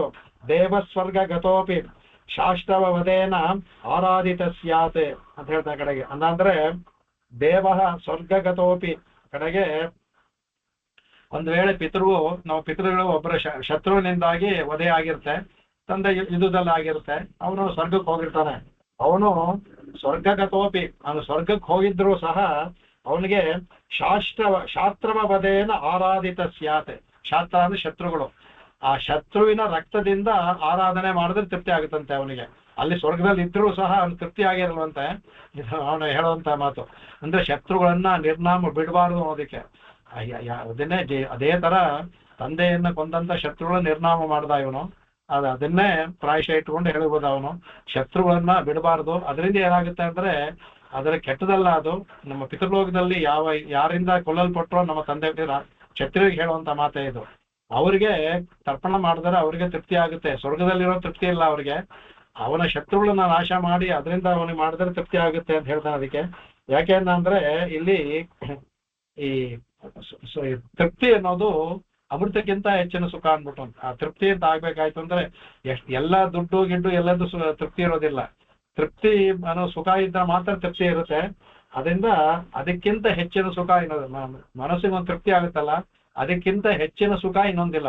ಆ ತೃಪ್ತಿ ಅನ್ನೋದು ಅಳೆಯೋಕ್ಕಾಗೋದಿಲ್ಲ. ಯಾವ ಒಂದು ಚಿಕ್ಕ ವಸ್ತುಗಳು ತೃಪ್ತಿ ಆಗ್ಬೋದು, ದೊಡ್ಡ ವಸ್ತು ತೃಪ್ತಿ ಆಗ್ಬೋದು, ಅದ್ರಲ್ಲಿ ಹೇಳಕ್ಕಾಗಲ್ಲ ಅದನ್ನ ಹೇಳ್ತಾರೆ. ಅದು ಒಂದು ಇದು ಸಂಸ್ಕೃತದಲ್ಲಿ ಒಂದು ಇದಿದೆ. ಒಬ್ಬ ಆನೆಯನ್ನ ದಾನ ಕೊಡ್ತಾನೆ. ಆ ಸರಪಳಿ ಮೇಲೆ ಸರಪಳಿನ ಕೊಡೋದಿಲ್ವಂತೆ ಅವನು ಸರಪಳಿನ ಕೊಡೋದಲ್ಲ, ಅದು ಕೊಡೋದಿಲ್ಲ, ಸರಪಳಿ ಕೊಡೋದಿಲ್ಲ ಅನ್ಬಿಟ್ಟು ಅಂತ. ಅಂದ್ರೆ ಅವನಿಗೆ ಆನೆ ಕೊಟ್ಟಿದ್ರಲ್ಲಿ ದುಃಖ ಇಲ್ಲ, ಆ ಸರಪಳಿ ಕೊಡೋದ್ರಲ್ಲಿ ದುಃಖ ಅವನಿಗೆ. ಆನೆಗೆ ಬೆಲೆ ಏನೋ ಸರಪಳಿ. ಸುಭಾಷೆ ಚೆನ್ನಾಗಿದೆ ಅದು. ಅದರಿಂದ ಆ ತರ ಕೆಲವು ಚಿಕ್ಕ ತೃಪ್ತಿ ಅದು. ಆನೆಯೊಂದು ದಾನ ಕೊಟ್ಟ ಅದರಿಂದಿಲ್ಲ, ಆ ಸರಪಳಿನ ಕೊಡದೆ ಬಿಚ್ಚಿಟ್ಕೊಳ್ತಾನೆ, ಅದ್ರ ಮೇಲೆ ವ್ಯಾಮೋಹ ಅವನಿಗೆ, ಅದೇ ತೃಪ್ತಿ ಅವನಿಗೆ. ಅದ ತೃಪ್ತಿ ಯಾವ್ದ್ರಲ್ಲಾಗಿದೆ ಅಂತ ಗೊತ್ತಿಲ್ಲ. ಆನೆಯಿಂದ ಅವನು ತೃಪ್ತಿ ಆಗ್ಲಿಲ್ಲ, ಆ ಸರಪಳಿಯಿಂದ ಸಣ್ಣ ಸರಪಳಿ ಕಟ್ಟಾಗೋ ಸರಪಳಿ ತೃಪ್ತಿ ಚೆನ್ನಾಗಿದೆ ಅದು. ಆತರ ಇದು ಆತರ. ಹಾಗಾಗಿ ಅದನ್ನ ಹೇಳ್ತಾರೆ ಅವರು. ಇದನ್ನ ಈ ತರ ಇವನು ಹೇಳ್ತಾರೆ. ಅದ್ರ ಇದರಿಂದ ತೃಪ್ತಿ ಸುಖ ಬರುತ್ತೆ. ಹಾಗಾಗಿ ಅವನ ಹೇಳಿದ್ದನ್ನ ಇಲ್ಲಿ ಉದಾಹರಣೆ ತಗೊಳ್ತಾರೆ. ಅದರಿಂದ ಅವನಿಗೇನಪ್ಪ ಸುಖ ಅಂದ್ರೆ ತಂದೆ ಕ್ಷತ್ರಿಯ ಲೋಕಕಂಟಕರು ಆಗಿದ್ದಾರೆ, ಲೋಕಕ್ಕೂ ಸುಖವೂ ಸಿಗುತ್ತೆ. ಲೋಕಕ್ಕೂ ಸುಖ ಸಿಗಬೇಕಾದ್ರೆ ಯಾವಾಗ ಕಂಟಕರು ಈಗ ನೋಡ್ತಿದ್ವಿ ಬಂಗಾಳದಲ್ಲಿ ಜನಗಳು ಹೇಗೆ ತೃಪ್ತಿಯಾಗಿ ಸಂತೋಷ ಪಡ್ತಾ ಇದ್ದಾರೆ ಅಂದ್ರೆ ಅವ್ರಿಗೆ ಅದೇ ತೃಪ್ತಿ. ಇವಾಗ ಅವ್ರಿಗೆ ಒಂದು ನಮ್ಮಲ್ಲಿ ಇವರು ಪೀಡಿಸೋರು ಇಲ್ವಲ್ಲ ಅನ್ನೋದೇ ಸುಖ. ಅವ್ರಿಗೆ ಏನು ಕೊಡೋದು ಬೇಡ. ಜನಗಳು ಹೋಗಿ ದುಡ್ಡಿಲ್ದದು ಬೇಡ ಅಂತ ಜಮೀನೆಲ್ಲ ಬರ್ಕೊಡ್ತಾ ಇದ್ದಾರಂತೆ ಅವ್ರ ಬಾರ್ಡರ್ ಸೆಕ್ಯೂರಿಟಿ ಫೋರ್ಸ್ಗೆ. ನಮ್ ಜಮೀನು ಬೇರೆ ಎಲ್ಲ ದುಡ್ಡು ಕೊಟ್ಟು ಮಾಡ್ಬೇಕು, ದುಡ್ಡು ಕೊಡೋದೇ ಇರಲ್ಲ, ಕೊಡ್ತಾರೆ. ಅದಕ್ಕೂ ಕಾಯ್ದೆ ಕೊಡ್ತಾ ಇದ್ದಾರೆ. ಅದರ ತೃಪ್ತಿ ಅವರಿಗೆ. ಯಾಕೆಂದ್ರೆ ನಮ್ಮನ್ನ ಕಾಪಾಡೋರು ಇದ್ದಾರೆ ಅಂತ ಅನ್ಬಿಟ್ಟು ಅಂತ ಇದನ್ನ ಹೇಳ್ತಾರೆ ಕಡೆಗೆ. ಆಮೇಲೆ ಇಲ್ಲಿ ಇನ್ನೊಂದು ತುಂಬಾ ಅದ್ಭುತವಾಗಿ ಹೇಳ್ತಾರೆ. ಈ ತ್ರಿಸಪ್ತ ಅನ್ಬೇಕಾದ್ರೆ ಹೇಳ್ಬೇಕಾದ್ರೆ ಸ್ವಾಮಿ ಮನಸ್ಸೇನಿದೆ ಅಂತ ಹೇಳ್ತಾರೆ. ಯಾವಾಗಲೂ ವೇದಾಧ್ಯಯನ ಮಾಡ್ಬೇಕಾದ್ರೆ ಇಲ್ಲಿ ಇವರಿಗೆ ಮುಂದಕ್ಕೆ ವೇದವನ್ನ ಇವ್ರು ತಾನೇ ಪ್ರತಿಪಾದನೆ ಮಾಡೋರು. ಅದಕ್ಕೆ ವೇದಾಧ್ಯಯನ ಮಾಡಿದ್ರೆ ದಶಪೂರ್ವ ದಶಾಪರಾನ ಅಂತ ಹೇಳಿದ. ಅದಕ್ಕೆ 21 ತಲೆಯನ್ನು ಕಾಯ್ತಂತೆ. ಅವನು ವೇದಾಧ್ಯಯನ ಮಾಡಿದವನು ದಶಪೂರ್ವ ಹಿಂದಿನ 10 ತಲೆ, ದಶಪರಾನ ಮುಂದಿನ 10 ತಲೆ, ಒಟ್ಟು 21 ತಲೆನ ಒಂದು ವಂಶದಲ್ಲಿ 3 ತಲೆಗಳು ಒಂದೇ ಸಲ ಅಧ್ಯಯನ ಮಾಡಿದ್ರೆ, ಈಗ ತಂದೆ ಮಗ ಮೊಮ್ಮಗ ಎಲ್ಲರೂ ವೇದಾಧ್ಯಯನ ಮಾಡಬೇಕು. 3 ಜನ 3 ತಲೆಮಾರು ವೇದಾಧ್ಯಯನ ಮಾಡದ ಅಂದ್ರೆ ಅವರ 21 ತಲೆಯನ್ನು ಕಾಯ್ತಂತೆ. ಹಿಂದೆ 10 ತಲೆ, ಮುಂದೆ ಆಗುವ 10 ತಲೆ, ಮತ್ತೆ ಅವರ ಇದು ಸರಿ 21 ತಲೆ. ಆ ತರ ಇವರು 21 ಸಲ ಹೋದ್ರಲ್ಲ ಇವರು. ಅದರಿಂದ ಇವರು ನಡೆಸಿದ್ದ ಏನಪ್ಪಾ ಅಂದ್ರೆ ಆ ಸಂಖ್ಯೆಯನ್ನ ಪರಶುರಾಮರು ಏನ್ ಮಾಡಿದ್ರು, ವೇದಕ್ಕೆ ಹೇಳಿದ್ದನ್ನ ತಮ್ಮ ಕ್ಷತ್ರಿಯ ತನ್ನ ಪರಶುಗೆ ಇಟ್ಕೊಂಡ್ಬಿಟ್ರು. ಅದೇ ತರ ಇವರು ಮಾಡಿದ ಕಡೆಗೆ 21 ಸಲ ಹೋಗಿ ಆ 21 ಸಂಖ್ಯೆಯನ್ನ ತನ್ನ ಪರುಷಿಗೆ ಇಟ್ಕೊಂಡು ಆ 21 ಸಲ ಮಾಡಿದ್ರು, ಇದು ಮಾಡಿದ್ರು ಅಂದ್ಬಿಟ್ಟು ಹೇಳ್ತಾರೆ. ಆ ಇಲ್ಲಿ ತಕ್ಷುಹು ಪದವನ್ನು ಹಾಕಿದಾರೆ, ಅದಕ್ಕೆ ಸಂತಕ್ಷತೆ ಪದವನ್ನು ಹಾಕಿದಾರೆ. ಅದಕ್ಕೆ ಹೇಳ್ತಾರೆ ಯಾವ ಪೃಥಿವಿ ನಿಷ್ಠ ತಕ್ಷುತಿಲ್ ಬರುತ್ತೆ. ಯಾವ ಪೃಥಿವಿ ನಿಷ್ಠ ತಕ್ಷುಹು, ಭಗವಂತ ಯಾವ ಪೃಥಿವಿಯನ್ನ ನಿಷ್ಠು ತಕ್ಷುಹು ಕೆತ್ತದಂತೆ ಅವನು ಭಗವಂತ. ತಕ್ಷ ಅಂದ್ರೆ ಕೆತ್ತವನು, ಭಗವಂತ ತಕ್ಷಕ. ಈ ದ್ಯಾವಾ ಪೃಥಿವಿಯನ್ನು ಭಗವಂತ ಕೆತ್ತಿ ಮಾಡ್ದ ಅನ್ಬಿಟ್ಟು ಹೇಳುತ್ತೆ. ಆ ಕೆತ್ತನೆ ಇರೋದ್ರಿಂದ ಆ ಪದವನ್ನ ಇಲ್ಲಿ ಹಾಕಿ ಇವರು ಅವ್ರನ್ನೆಲ್ಲ ಕೆತ್ತಿ ಅವ್ರನ್ನೆಲ್ಲ ಲೋಕವನ್ನೆಲ್ಲ ಸರಿ ಮಾಡಿದ್ರು ಅನ್ನೋದಲ್ಲಿ ಆ ತಕ್ಷಣ ಅನ್ನೋದು ಬರುತ್ತೆ. ಅದಕ್ಕೆ ಅದರಿಂದ ಇಲ್ಲಿ ಅವರು ಕ್ಷತ್ರ ಸಾಮಾನ್ಯರು ಎಲ್ಲರೂ ಕಂಟಕರಾಗಿದ್ರು. ಅವ್ರ ಕಂಟಕತ್ವ ಯಾರಿಗೆ? ಎಲ್ಲರಿಗೂ, ಪ್ರಜೆಗಳಿಗೆ, ಪ್ರಾಣಿಗಳಿಗೆ ಎಲ್ಲರಿಗೂ ಇದು ಮಾಡಿದ್ರು. ಹಾಗಾಗಿ ಹೇಳ್ತಾರೆ ಇಲ್ಲಿ ಇನ್ನೊಂದು ಹೇಳ್ತಾರೆ, ಇವ್ರು ಹೋದಾಗ ಯಾರು ಪ್ರತಿಭಟಿಸ್ಲೇ ಇಲ್ವಲ್ಲ ಅನ್ನೋ ಹೇಳ್ತಾರೆ. ಅದಕ್ಕೆ ಅವಾಗ ಹೇಳ್ತಾರೆ ಅದಕ್ಕೆ ಭಗವಂತನ ಇವನು ಹೋಗ್ಬೇಕಾದ್ರೆ ಒಳ್ಳೆ ಕೆಲಸ ಮಾಡ್ತಾ ಇದ್ದಾರಲ್ಲ, ಅದಕ್ಕೆ ಯಾಕೆ ಪ್ರತಿಭಟನೆ ಮಾಡ್ತಾರೆ? ಬೇರೆ ಜನರು ಅಯ್ಯೋ ನಮ್ಮ ರಾಜನ ಯಾರು ಪ್ರತಿಭಟಿಸ್ಲಿಲ್ವಂತೆ. ಒಂದು ಹೆದರಿಕೆಯಿಂದ ಇರ್ಬೋದು ಅಂತ ಹೇಳ್ಬೋದು, ಆದ್ರೆ ಒಂದು ಒಳ್ಳೆಯ ಕೆಲಸ ಮಾಡ್ತಿರ್ಬೇಕಾದ್ರೆ ಯಾಕೆ ಪ್ರತಿಭಟನೆ ಮಾಡ್ತಾರೆ? ಈಗ ಈ ಬೆಂಗಾಳದಲ್ಲಿ ತಗೊಳ್ಳಿ, ಅವಳು ತೆಗೆದಾಗ ಜನಗಳೆಲ್ಲ ಸಂತೋಷಿದ್ದಾರೆ, ಯಾರು ಪ್ರತಿಭಟನೆ ಮಾಡ್ತಾರೆ? ಎಲ್ಲಾರು ಹೋಗಿ ಈ ಸಲ ಓಟ್ ಹಾಕಿ ಗೆಲ್ಸಿದ್ರು. ಹಾಗೆ ಜನಗಳಿಗೆ ಯಾರೂ ಪ್ರತಿಭಟಿಸ್ಲಿಲ್ಲ. ಯಾಕೆಂದ್ರೆ ಅವ್ರು ಮಾಡ್ತಿದ್ದ ಕೆಲಸ ಒಳ್ಳೆಯ ಕೆಲಸ ಅದು. ಹಾಗಾಗಿ ಎಲ್ಲರೂ ಮಾಡಿದ್ರು, ಎಲ್ಲವನ್ನು ಧಾರೆ ಮಾಡಿದ್ರು ಅಂದ್ಬಿಟ್ಟು ಅಂತ. ಅದಕ್ಕೆ ಬ್ರಹ್ಮಣ್ಯಕ್ಕೆ ಯಾಕೆ ವಿರೋಧ ಬರುತ್ತೆ? ಅದಕ್ಕೆ 3 ಒಂದು ಹೇಳ್ತಾರೆ. ಲೋಕವನ್ನ ಉಳಿಬೇಕಾದ್ರೆ 3, ಒಂದು ಧರ್ಮ, ಒಂದು ವೇದ, ಮತ್ತೆ ಒಂದು ನಾವು ಮಾಡುವಂತಹ ಇದು ಆಚರಣೆ ಇದೆಯಲ್ಲ ಅದು. ಈ 3 ಧರ್ಮ, ವೇದ ಮತ್ತು ಇದು ಅದೇ ಅಲ್ಲಿ ಬರುವಂತಹ ಶಾಸ್ತ್ರ. ಧರ್ಮ ಅಂದ್ರೆ ಶಾಸ್ತ್ರ ತಗೊಳ್ಳಿ. ವೇದದ ಮೂಲ, ವೇದದಿಂದ ಬರುವುದು ಅದು ಶಾಸ್ತ್ರದಿಂದ ಬರುವುದು ಧರ್ಮ. ಇದನ್ನೆಲ್ಲ 3 ಆಚರಣೆ ಮಾಡೋರು ಯಾರು? ಬ್ರಾಹ್ಮಣರು. ಅದಕ್ಕೆ ಆ ಬ್ರಾಹ್ಮಣ ಪದವನ್ನು ಹಾಕಿದ್ರು. ಅವ್ರು ಹೇಳ್ತಾರೆ ಈ 3 ಬ್ರಾಹ್ಮಣವೈ ಮಮ ದೇವತಾ ಅಂತ ಭಗವಂತನ ಹೇಳ್ತಾನೆ. ಯಾಕೆ ಅಂದ್ರೆ ಧರ್ಮವನ್ನ ಕಾಪಾಡೋರು ಬೈಗೋದು. ಆ ಧರ್ಮ ಹೇಳಿದ್ದು ವೇದದಲ್ಲಿ, ಅದರಿಂದ ಬಂದಿದ್ದು ಶಾಸ್ತ್ರ. ಅದನ್ನ ಋಷಿಗಳೆಲ್ಲ ಕಂಡು ಹಿಡಿದ್ರು. ಈ 3 ಉಳಿಸ್ಕೊಂಡು ಮಾಡುತ್ತಾರೋ ಬ್ರಾಹ್ಮಣರು. ಅದಕ್ಕೆ ಬ್ರಾಹ್ಮಣವೈ ಮಮ ದೇವತಾ ಅಂತ ಹೇಳಿದ್ರು. ಹಾಗಾಗಿ ಇವರು ಬ್ರಾಹ್ಮಣರಾಗಿ ಅವತಾರ ಮಾಡಿ ಧರ್ಮವನ್ನ ಕಾಪಾಡೋವನ್ನು, ವೇದವನ್ನು ಕಾಪಾಡಬೇಕು, ರಕ್ಷಣೆ ಮಾಡಬೇಕು. ಹಾಗಾಗಿ ಈ ಕ್ರೀ ಅನ್ನೋ ಪದವನ್ನು ಹೇಳ್ಬೇಕಾದ್ರೆ ಈ ಧರ್ಮ, ಶಾಸ್ತ್ರ ಮತ್ತೆ ಇದು 3 ಬ್ರಾಹ್ಮಣರಿಗೆ, ವೇದ 3 ಬ್ರಾಹ್ಮಣರ ಅಧೀನವಾಗಿದೆ. ಇದು ಹೇಳ್ತಾರೆ ಲೋಕದಲ್ಲಿ ಈ 4 ಇರ್ಬೇಕಂತೆ ಸಂಸ್ಥಾಪನೆಗೆ. 4 ಪಾದ ಅಂತ ಹೇಳ್ತೀವಲ್ಲ, ಧರ್ಮದ 4 ಪಾದ ಯಾವುದು ಅಂದ್ರೆ ಒಂದು ವೇದ, ಶ್ರುತಿ, ಸ್ಮೃತಿ ಮತ್ತೆ ಆಚರಣೆ ಮಾಡುವಂತಹ ಅದು ಧರ್ಮ, ಶಾಸ್ತ್ರ ಮತ್ತು ಬ್ರಾಹ್ಮಣ. ಈ 4 ಇದ್ರೇನೆ 4 ಪಾದದಲ್ಲಿ ಧರ್ಮ ನಡ್ಕೊಂಡು ಹೋಗ್ತಿರುತ್ತೆ. ಒಂದು ನ್ಯೂನವಾದ್ರೂ ಸಹ ಹೋಗುತ್ತೆ. ಕಲಿಯುಗದಲ್ಲಿ 3 ಹೋಗಿದೆ, ಒಂದು ಮಾತ್ರ ಉಳ್ಕೊಂಡಿದೆ ಅಂತ ಹೇಳ್ತೀವಿ, ಒಂದು ಪಾದದಲ್ಲಿ ಇದೆ ಅನ್ಬಿಟ್ಟು ಅಂತ. ಹಾಗಾಗಿ ಇದೆಲ್ಲವನ್ನೂ ಸಹ ಮಾಡುವಂತಹ ಇದನ್ನ ತೋರ್ಸೋಕೋಸ್ಕರ ಆ ಬ್ರಹ್ಮ ಕೀಟಂ ಮುನಿ ಅಬ್ರಹ್ಮಣ್ಯಂ ಅಪಾಕರೋತಂತ. ಆ ಬ್ರಹ್ಮನಿಂದ ಕೀಟದವರೆಗೂ ಏನು ಅಮಂಗಳವಾಗಿದೆಯೋ ಎಲ್ಲವನ್ನು ಈ ಪರಶುರಾಮರು ಹೋಗ್ಲಿ ಅಂದ್ಬಿಟ್ಟು ಇಲ್ಲಿ ಪರಶುರಾಮ ಅವತಾರ ಕ್ರೋಧವನ್ನು ತೋರಿಸಿದ್ರು ಸಹ ಲೋಕ ಕಲ್ಯಾಣಕ್ಕಾಗಿ. ಅದು ಯಾರನ್ನೋ ತೊಂದರೆ ಮಾಡೋದಕ್ಕಲ್ಲ, ಇದು ಅಮಂಗಳವನ್ನು ಹೋಗ್ಲಾಡ್ಸೋಕೆ ಅಂತ ಹೇಳಿ ಈ ಪರಶುರಾಮ ಅವತಾರ ಮುಗಿಸಿದ್ದಾರೆ. ಮುಂದೆ ರಾಮ ಅವತಾರ ಮುಂದಿನ ಕ್ಲಾಸಲ್ಲಿ ಹೋಗೋಣ. ಕವಿತಾರ್ಕಿಕ ಸಿಂಹಾಯ ಕಲ್ಯಾಣ ಗುಣಶಾಲಿನೇ ಶ್ರೀಮತೆ ವೆಂಕಟೇಶಾಯ ವೇದಾಂತ ಗುರವೇ ನಮಃ. ವಾದಿದ್ವಿವಶಿರೋ ಭಂಗ ಪಂಚಾನನ ಪರಾಕ್ರಮಃ ಶ್ರೀಮಾನ್ ವೆಂಕಟನಾಥಾರ್ಯಃ ಚಿರಂ ವಿಜಯತಾಂ ಭುವಿ. आकाशात् पतितन्तोऽयं यथा गच्छति सागरं सर्वदेव नमस्कारः केशवं प्रति गच्छति ॐ शान्तिः शान्तिः शान्तिः कायेन वाचा मनसेन्द्रियैर्वा बुद्ध्यात्मना वा प्रकृते स्वभावात् करोमि यद्यत् सकलं परस्मै नारायणायेति समर्पयामि ಎಲ್ಲರಿಗೂ ನಮಸ್ಕಾರ ಸೋಮವಾರ ನೋಡೋಣ ನಮಸ್ಕಾರ ನಮಸ್ಕಾರ ಸರ್ ನಮಸ್ಕಾರ ನಮಸ್ಕಾರ ನಮಸ್ಕಾರ ಸರ್ ತುಂಬಾ ಚೆನ್ನಾಗಿತ್ತು ಹಾ ನಮಸ್ಕಾರ ಏನಪ್ಪ ಏನೋ ಸೋನಿಯಾ ಇಲ್ಲ ಇಲ್ಲ ನಮಸ್ಕಾರ ಸರ್ ಸೌಖ್ಯಮಕ್ಕೆ ಹಾ ಸರ್ ನಮಸ್ಕಾರ ಪರವಾಗಿದೆಯಾ ಕೆಮ್ಮು ಇದೆಲ್ಲ ತುಂಬಲೆಲ್ಲ ವಾಸಿ ಆಗ್ತದೆ ಕ್ಲಾಸ್ಲೇ ಪ್ರಾಬ್ಲಮ್ ಇದೆ ಆಚೆ ಸರಿ ಸರಿ ಸರಿ ಹಾ ಸರಿ ಸರ್